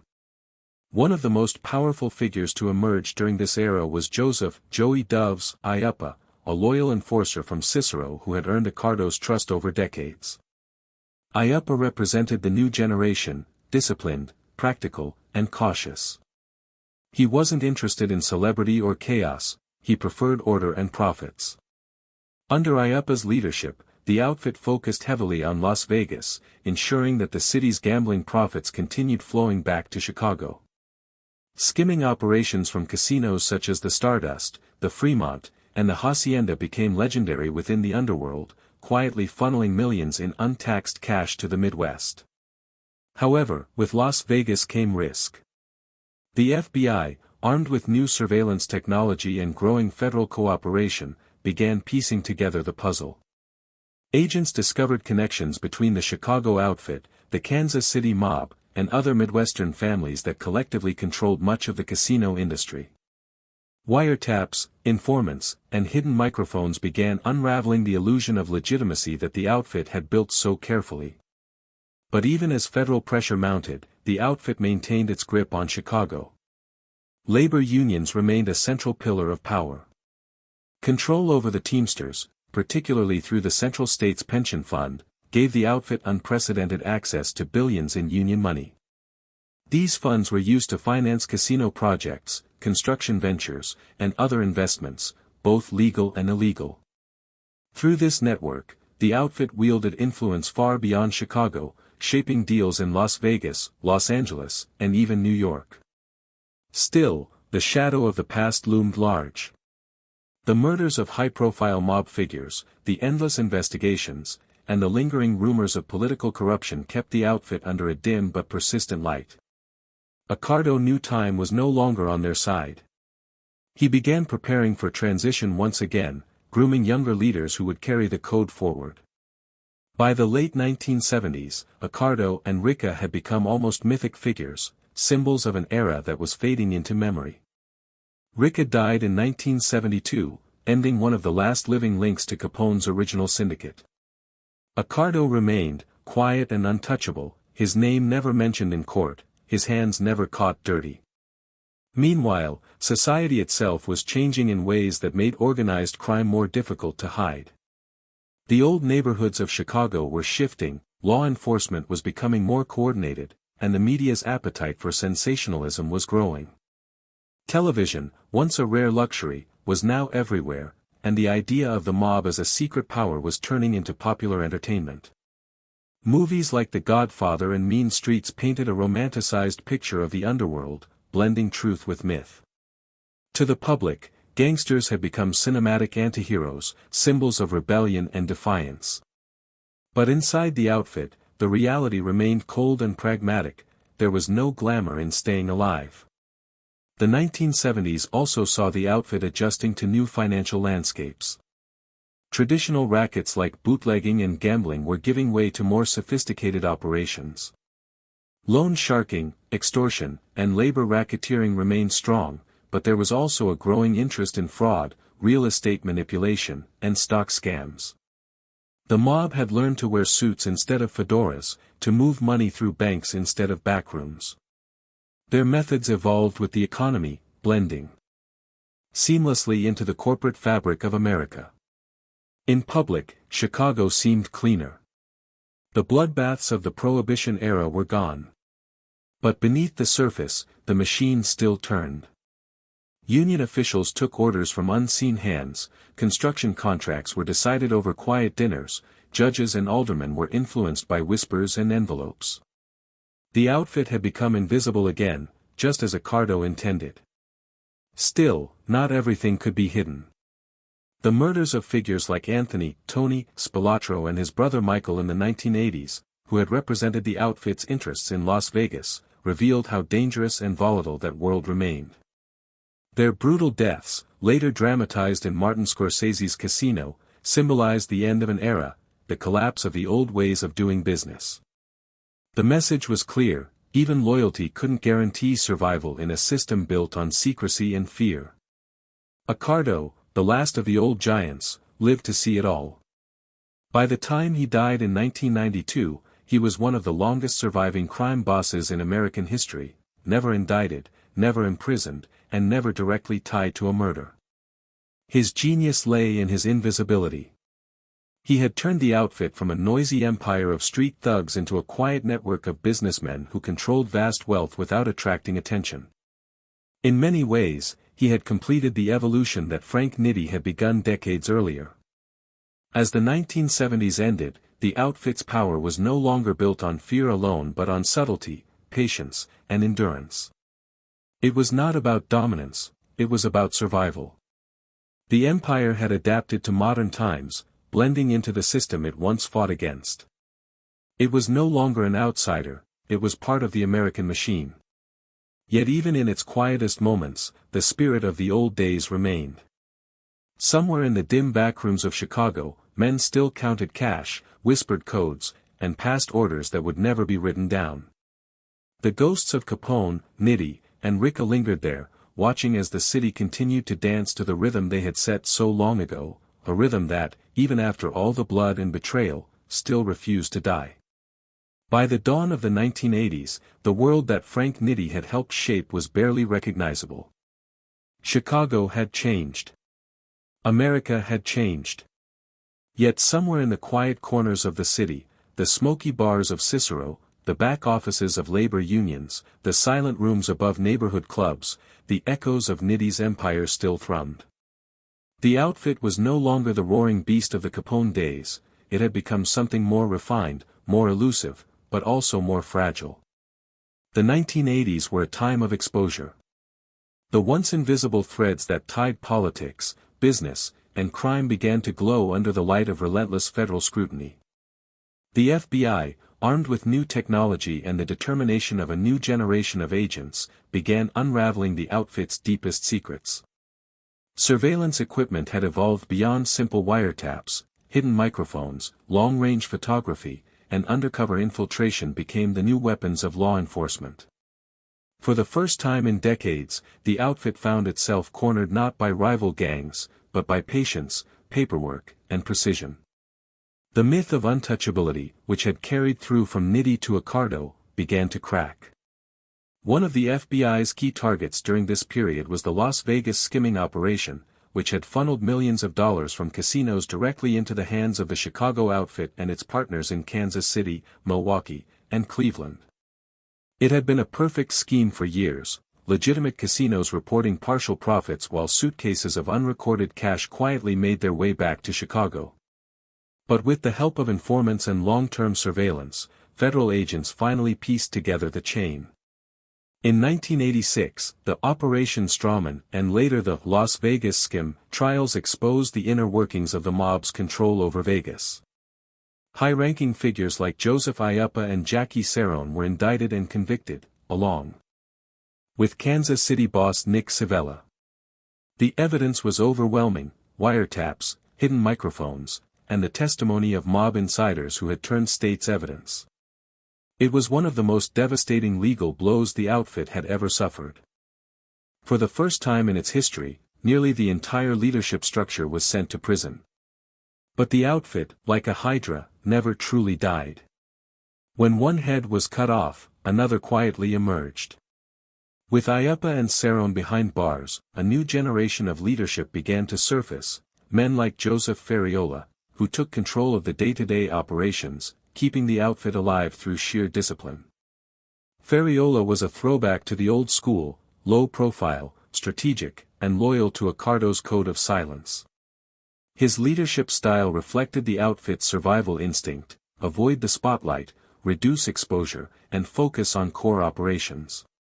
The 1980s also brought with it the transformation of organized crime in America as a whole. The mafia was no longer a hidden empire, it had become a national obsession. Films like The Godfather Part II, Scarface, and television exposés made mobsters both villains and celebrities. This attention was deadly for organizations that had survived on invisibility. The FBI's creation of the Organized Crime Strike Forces across major cities ensured that no major mob outfit could operate without constant monitoring. Undercover agents infiltrated unions, construction companies, and even social clubs. Every phone call, every meeting, every handshake was now potential evidence. For Chicago, this meant the end of its long illusion of safety. The outfit was still powerful, still profiting from gambling, loan sharking, and extortion, but its golden era of untouchable influence was fading fast. The city that had once bowed to the mob now had cameras watching every alley. The days of cops on the payroll and politicians in pockets were being replaced by wiretaps, subpoenas, and televised hearings. Still, the old code held. Many members of the outfit chose silence over betrayal, preferring prison or death to dishonor. Those who broke the code often met swift consequences. The Chicago Way, as it was famously called, was simple: silence was survival. The outfit's reputation for discipline kept it from collapsing completely, even as other crime families across the country crumbled under federal pressure and internal betrayal. Behind the scenes, Accardo remained the quiet architect. Though officially retired, his presence was still felt. Associates still came to his home for advice. Every major decision was said to have passed through his approval. To the FBI, he was the phantom, the man they could never pin down. Files described him as the boss of bosses, though they could never prove it in court. He had become living proof of the outfit's transformation, from bullets to business, from blood to balance sheets. The fall of the Las Vegas empire did more than hurt finances, it ended the outfit's illusion of national dominance. The Chicago syndicate withdrew inward, focusing once again on local operations. Gambling dens, video poker machines, and suburban rackets became the lifeblood of the new era. It was less glamorous, but more sustainable. The outfit adapted like it always had, quietly, carefully, invisibly. But even as it shrank in scope, it grew in legend. Chicagoans spoke of the outfit as if it were a ghost that lived beneath the city's skin. The names, Capone, Nitti, Ricca, Accardo, became folklore, whispered in bars and told as bedtime stories of crime and power. For those who lived in the neighborhoods once ruled by the mob, the line between myth and memory blurred. You could walk past a bakery, a diner, or a barbershop and never know that decades earlier, decisions were made there that shaped the destiny of the city itself. As the 1980s closed, the outfit's presence in national organized crime was smaller, but its reputation was undiminished. The arrests had weakened it, but not destroyed it. Money still flowed quietly through hidden channels, influence still reached the right places, and the unspoken rule of silence still governed its members. What Frank Nitti had once envisioned, a self-sustaining, business-like criminal network, had endured across generations. Weathering every storm by evolving faster than its enemies could adapt. The world outside had changed dramatically, technology, politics, and culture, but the outfit's essence remained the same. It was still about control, loyalty, and power beneath the surface. As long as men sought wealth without rules and protection without law, there would always be a Chicago outfit. And somewhere, in the calm of a late Chicago night, the city's heartbeat still seemed to echo with the rhythm of Nitti's empire, steady, patient, and unyielding. The streets no longer smelled of gunpowder or bootleg whiskey, but the silence itself carried the memory of those who had built an empire from shadows and survived by never being seen. By the early 1990s, the Chicago outfit had survived more purges, betrayals, and government crackdowns than any other crime syndicate in America. It was no longer the sprawling, chaotic underworld empire of Capone's era, nor the corporate-like machine that Frank Nitti had engineered. Instead, it had become a quiet ghost of its former self, leaner, older, and infinitely more cautious. But even in its reduced form, it still pulsed beneath the surface of Chicago's daily life, threading itself through unions, gambling circuits, and legitimate business fronts. The decade began under the shadow of loss. Paul Ricca had been gone for years. Sam Giancana was long dead, and Joseph Iuppa and Jackie Cerrone were serving lengthy prison sentences for their roles in the Las Vegas skimming operations. And now, in 1992, Tony Accardo, the last living link to the Capone and Nitti eras, passed away quietly in his sleep. He died not in a prison cell or a pool of blood, but in the comfort of his own bed, surrounded by family. It was an ending that defied every law of the criminal world, almost poetic in its irony. For the FBI, his death marked the close of a half-century investigation. For the outfit, it marked the end of an age. Accardo's death left a vacuum, but it was not one of chaos. The old guard had prepared for this inevitability. The outfit structure was still intact, preserved by decades of adaptation and foresight. Men like Joseph Ferriola and later Samuel Carlisi assumed leadership roles, keeping the operation stable and quiet. These were not men of flamboyance or ego, they were businessmen, logisticians, caretakers of a tradition that prized survival above everything. They ruled from the shadows, ensuring that the outfit stayed profitable without ever drawing the spotlight. Under Ferriola's leadership, the outfit returned to its roots, Chicago first, everything else second. Gone were the days of national ambition. Las Vegas was mostly lost, federal agents were watching every move, and the cost of expansion was too high. Instead, they focused on the city's lucrative local markets, gambling, sports betting, construction contracts, and union control. The Chicago Heights, Cicero, and Elmwood Park crews remained the outfit's backbone, each overseeing its own territories, each loyal to the hierarchy established decades earlier. The 1990s were a new kind of battlefield, one fought not with guns, but with subpoenas and surveillance. Law enforcement had evolved. The Racketeer-Influenced and Corrupt Organizations Act, RICO, once a distant threat, had become the government's most powerful weapon.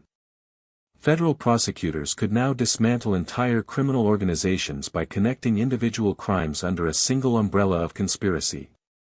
What once took years of infiltration and evidence could now be achieved through financial records and testimony. The outfit learned to adapt once again. Meetings were smaller, communications more coded. Mobsters avoided phones altogether, preferring face-to-face conversations in noisy diners or on open streets where microphones couldn't hide.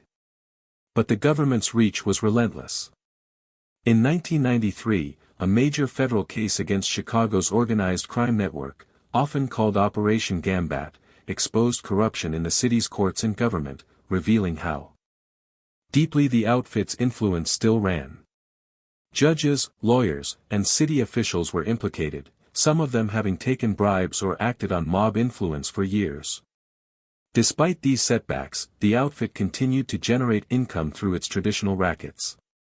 Gambling was everywhere, in bars, taverns, private clubs, and even behind the doors of small suburban businesses.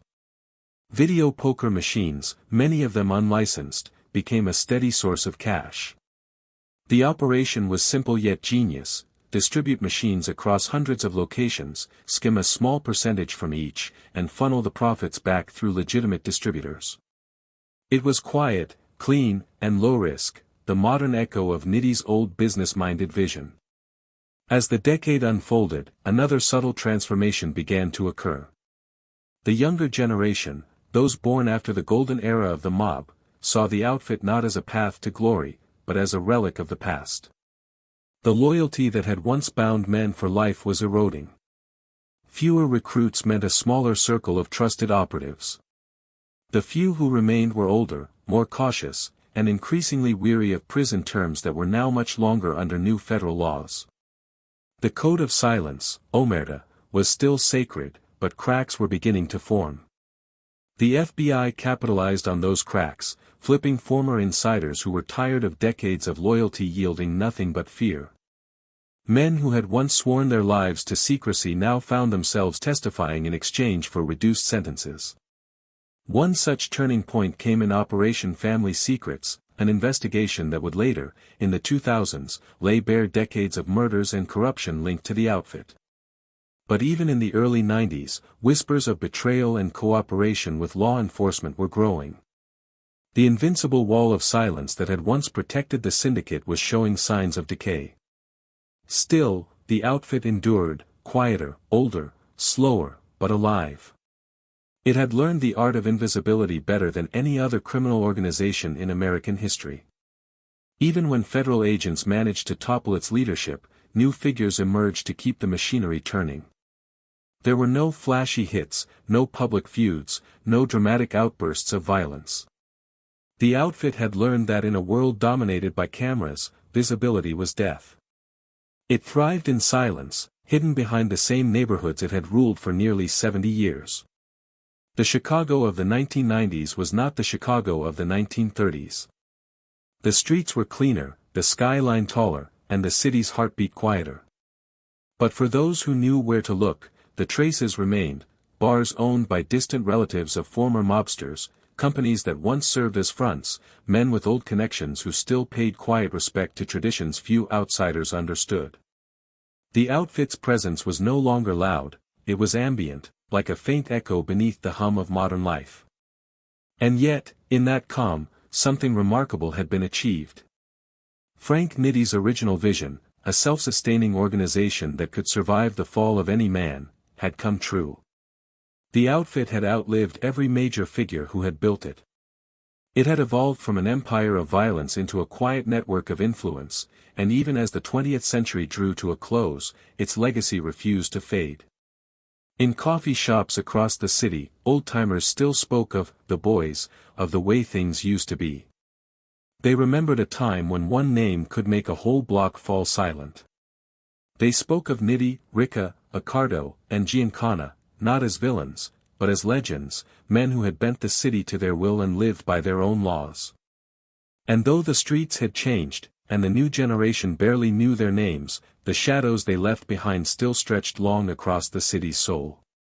In that way, even as the modern world marched on, lit by skyscrapers and digital screens, the Chicago outfit remained what it had always been, a story whispered in confidence, a secret everyone knew but no one could prove. Its power had softened, its reach diminished, but its myth endured. The empire of Frank Nitti, built on silence and survival, had transcended time. It had become not just a chapter of Chicago's history, but a permanent ghost that lived quietly in its foundations, unseen yet ever present. As the 1990s faded into the dawn of a new millennium, Chicago's skyline glittered brighter than ever, polished, corporate, and global.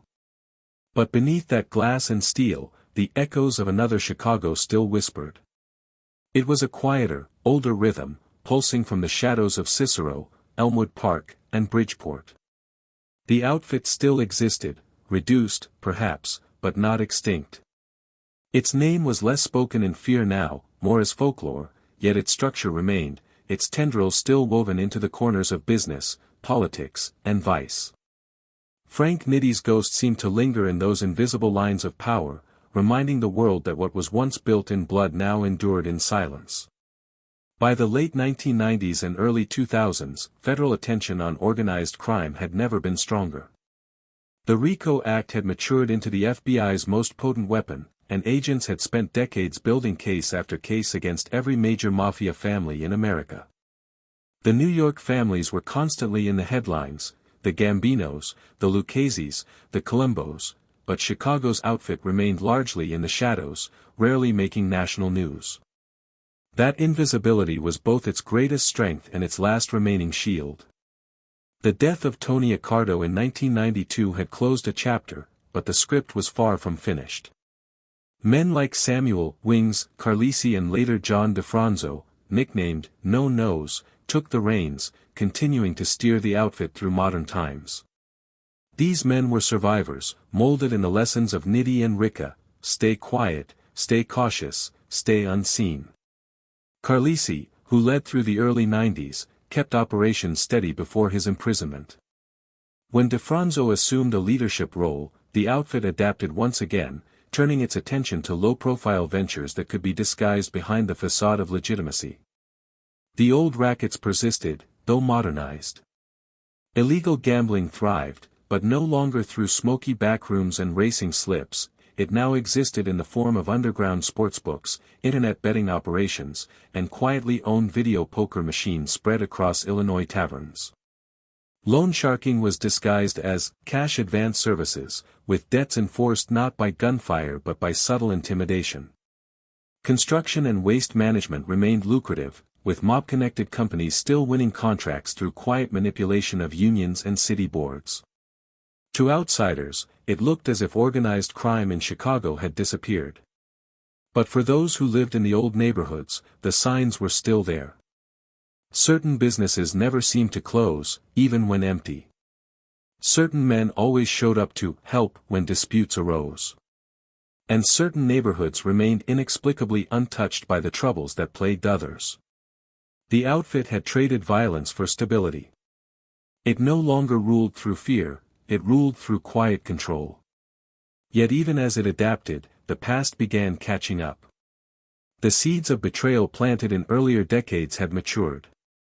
In the early 2000s, a massive investigation known as Operation Family Secrets began unfolding, a case that would finally expose the outfit's bloody history stretching back nearly half a century. Led by FBI agent John Mallow and U.S. Attorney Mitchell Mars, the operation was fueled by an unprecedented informant, Frank Calabrese Jr., the son of one of the outfit's most feared killers. Frank Calabrese Sr. For years, Calabrese Jr. had lived under the weight of his father's world, violence, intimidation, and silence. But in a remarkable act of betrayal mixed with moral exhaustion, he began secretly recording his father's confessions while both were serving time in prison. Those tapes, filled with chillingly casual discussions of murders, extortion, and buried bodies, became the backbone of one of the most significant organized crime cases in American history. The Family Secrets trial, which began in 2007, was a reckoning decades in the making.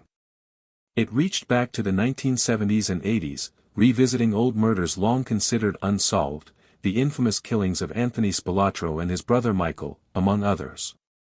Names from the past, men who had operated under Ricardo, Rica, and Ayapa, suddenly re-emerged in court transcripts. The ghosts of Nitti's empire were being dragged into daylight. Frank Calabrese Sr., Joey, the Clown, Lombardo, and James, Little Jimmy, Marcello were among those indicted.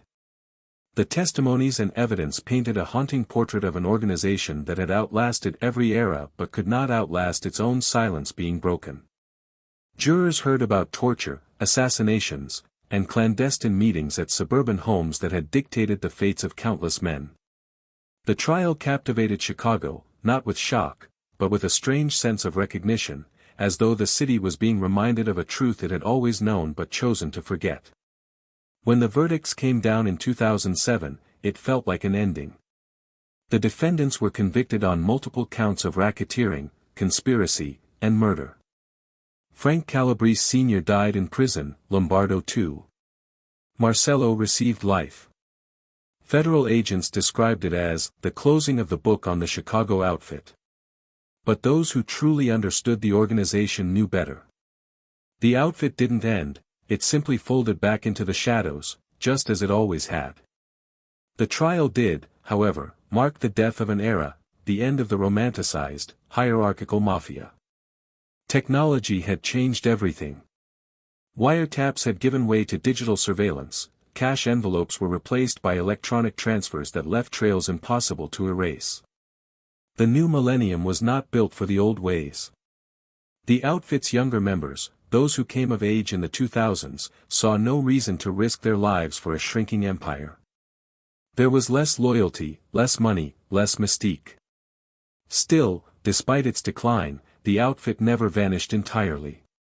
It persisted in fragments, small operations embedded in construction unions, gambling rings, and restaurant ownerships. Law enforcement continued to monitor its quiet heartbeat, noting that while its leaders were aging and dying, its methods remained alive.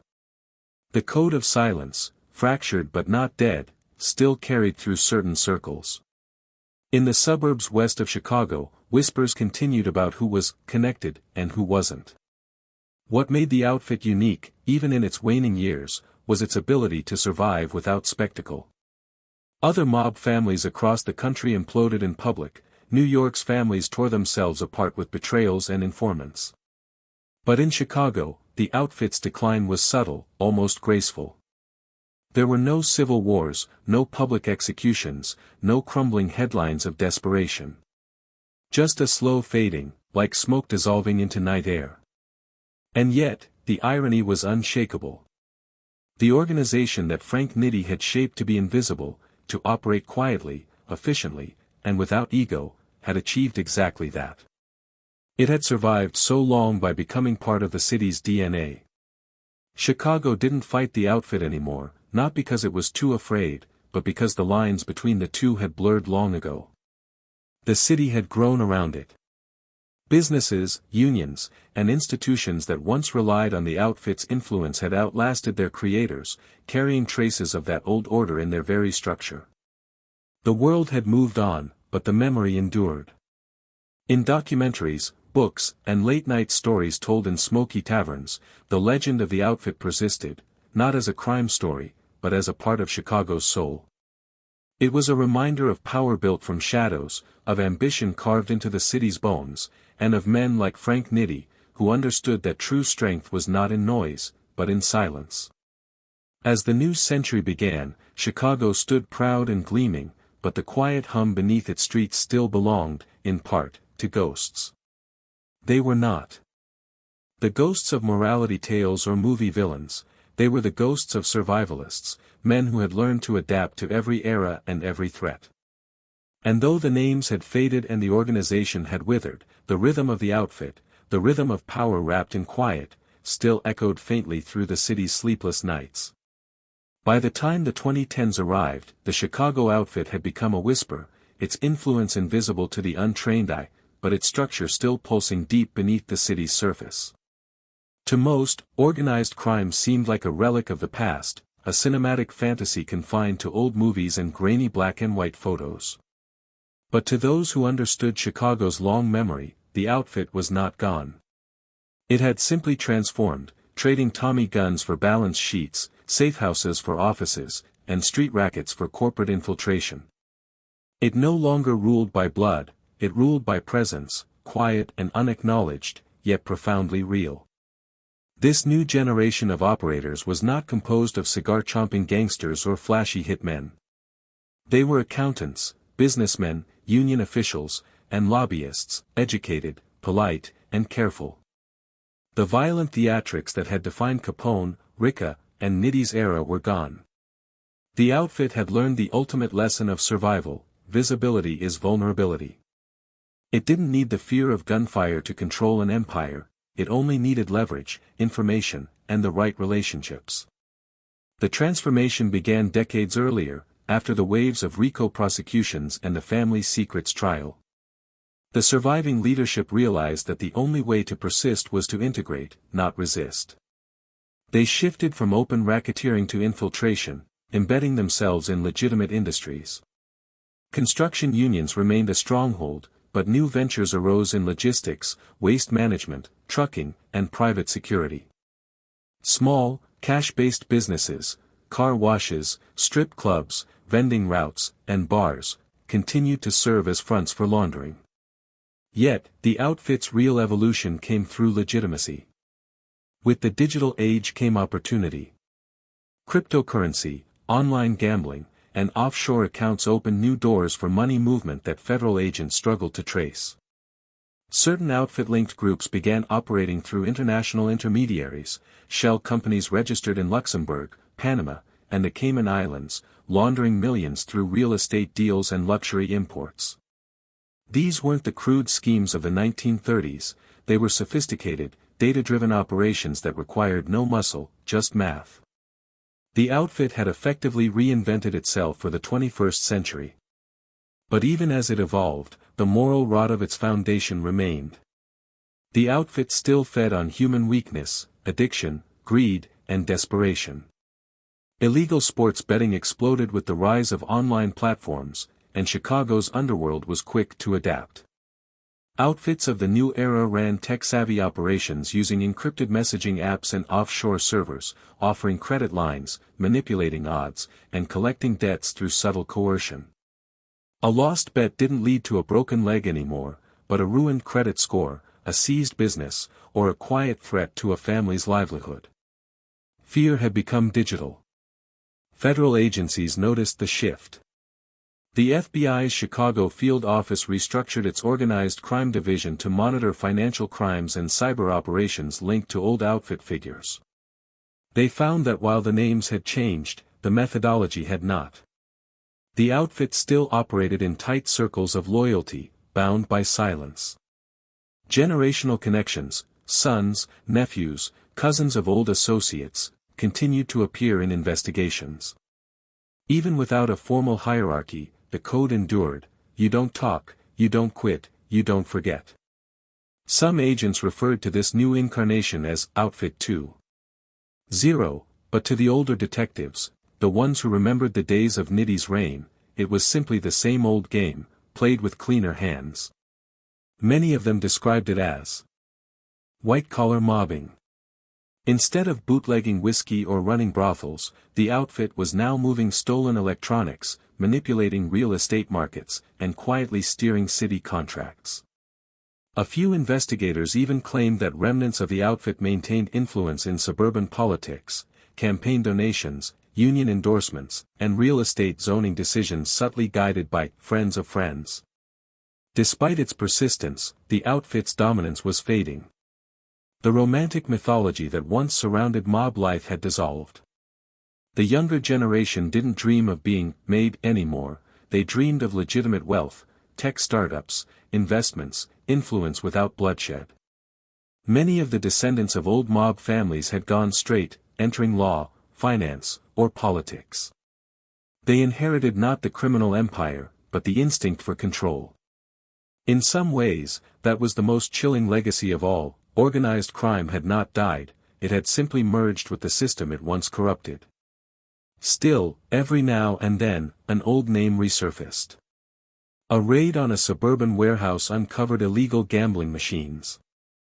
A union boss was indicted for embezzlement with unexplained ties to a retired outfit associate.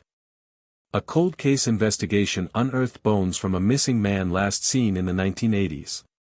These fragments served as reminders that history does not die neatly. The outfit's roots ran too deep. Chicago itself was built, in part, on its foundation of corruption and pragmatism, a city that never cared who you were, only what you could do. Journalists, true crime authors, and documentarians began revisiting the legend of Frank Nitti and his successors, tracing how their philosophy, efficiency, invisibility, control, had shaped the outfit's enduring survival. Nitti's legacy wasn't in the blood spilled, but in the discipline he instilled. Every modern iteration of the outfit, however changed, still followed the blueprint he had laid down during the 1930s: keep your head low, keep the money flowing, and make the city work for you.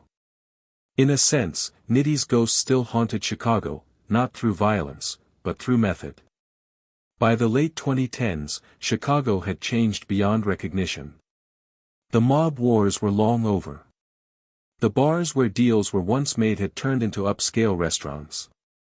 The old safe houses were demolished, replaced by condos. Yet beneath the surface, in quiet bars on the city's southwest side or suburban golf clubs, conversations still carried the same coded language. The outfit wasn't spoken of in the past tense, it was simply said less loudly. The FBI's files continued to thicken, even as arrests became rare.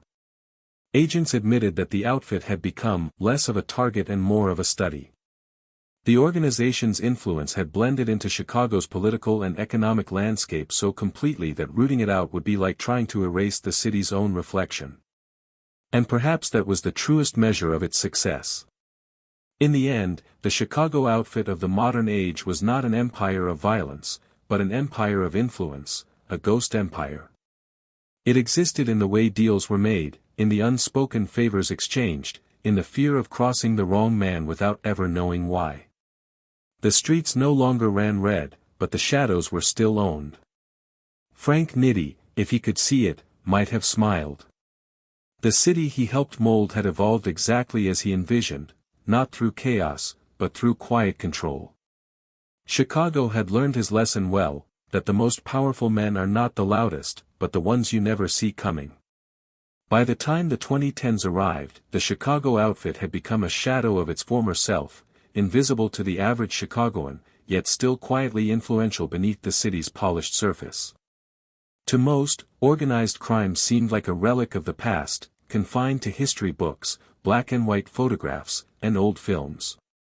But for those who understood Chicago's deep memory, the outfit was very much alive, its power no longer displayed with flash and violence, but executed with subtlety, patience, and strategic foresight.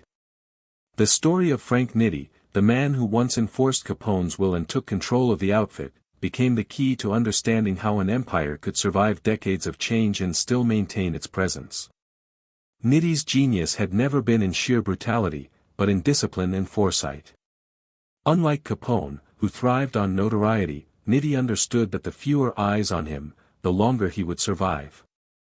Under his leadership, the outfit transformed from a collection of street thugs into a sophisticated organization, operating like a company with departments, specialists, and a strict chain of command. This philosophy of calculated control became the blueprint for the outfit's long-term survival, guiding successive generations even as law enforcement intensified its efforts. It was a lesson in restraint and strategy, demonstrating that the true power of organized crime was not in violence alone, but in the invisible networks and unspoken rules that bound it together. As decades passed, the outfit structure continued to evolve. The flashy gunfights and public spectacles of the 1920s and 30s gave way to quiet business dealings and infiltration into legitimate industries. Construction unions, once hotbeds of mob activity, became points of influence rather than battlegrounds. Cash-based operations, like car washes, strip clubs, and vending routes, remained as fronts, but the real wealth came from quiet manipulation of markets, discreet partnerships, and careful management of influence. Nitti's principles of order and invisibility guided these transitions, ensuring the outfit's survival while maintaining its core identity. Even in the digital era, Nitti's influence could be traced. Modern organized crime leveraged encrypted communications, offshore accounts, and digital financial tools to continue operating with a level of sophistication unimaginable in his time. Yet, the underlying principles remained the same: loyalty, silence, and strategic control.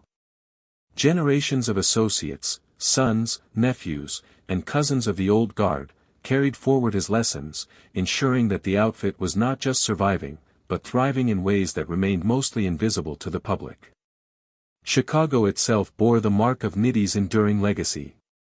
The neighborhoods that had once been the playgrounds of his enforcers had changed, but the culture of quiet influence persisted.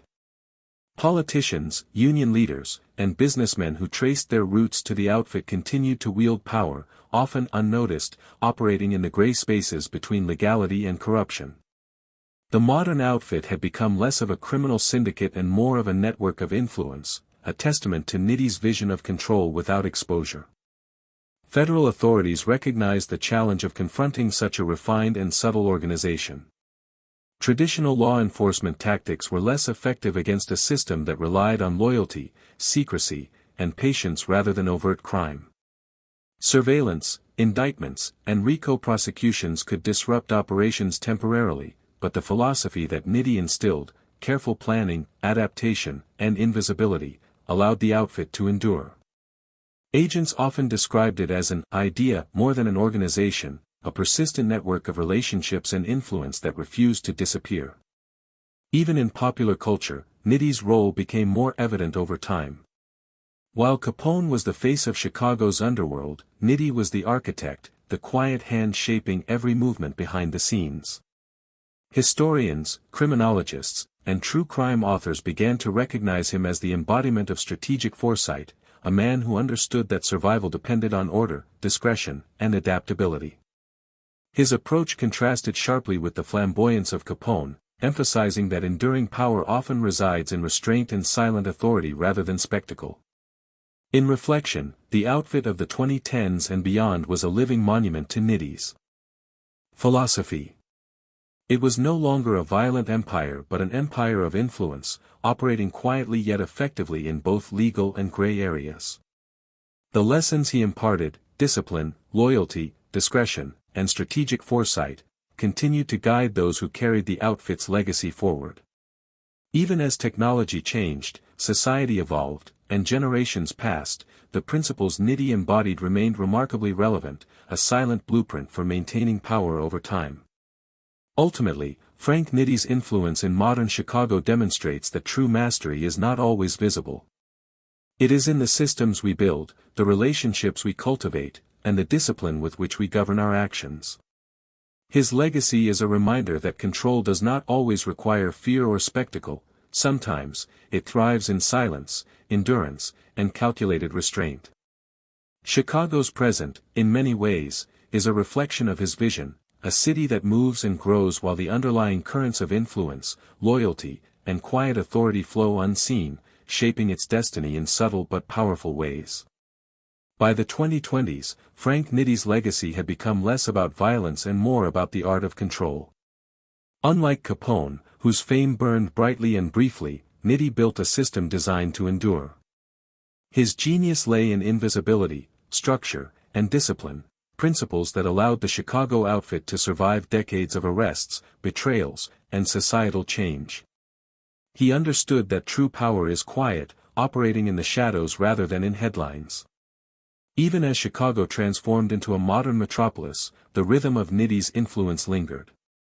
The outfit adapted, moving into legitimate businesses, blending control with subtlety, and maintaining loyalty through unspoken codes. Historians and true crime storytellers often highlight Nitti as the architect of endurance, a man whose careful planning and calm authority ensured the survival of an empire. His story reminds us that power is most effective when unseen, and that the most lasting empires are built not on spectacle, but on silent mastery. Chicago's streets glow softly under the evening lights, hiding decades of history in their quiet corners. Frank Nitti, the enforcer who took Capone's throne, left a legacy defined not by noise or spectacle, but by structure and control. He transformed chaos into order, teaching that power thrives not through fear alone, but through discipline, loyalty, and invisibility. His methods allowed the Chicago outfit to endure long after his death, quietly influencing the city's underworld and the broader systems of influence around it. Nitti's story is a meditation on calm authority and strategic foresight. While others sought fame or notoriety, he mastered the art of staying unseen, shaping events from the shadows. Even today, traces of his philosophy persist, in the city's silent networks, in the unspoken rules of loyalty, and in the enduring rhythm of calculated control. The enforcer's shadow stretches far beyond his era, a quiet testament to the man who understood that lasting power is earned not through spectacle, but through invisible mastery. Chicago's night falls quietly, the city's streets shimmering with reflections from its towering skyline, concealing a history written in shadows. Frank Nitti, the man who once enforced Capone's will, left a legacy unlike any other, not built on spectacle or fear, but on discipline, control, and invisibility. While Capone burned bright and fast, Nitti structured an empire that endured, quietly guiding the outfit through decades of change. His philosophy, that power is most effective when unseen, became the blueprint for survival, both in crime and, indirectly, in broader systems of influence. Nitti's life reminds us that true authority lies not in intimidation, but in consistency and foresight.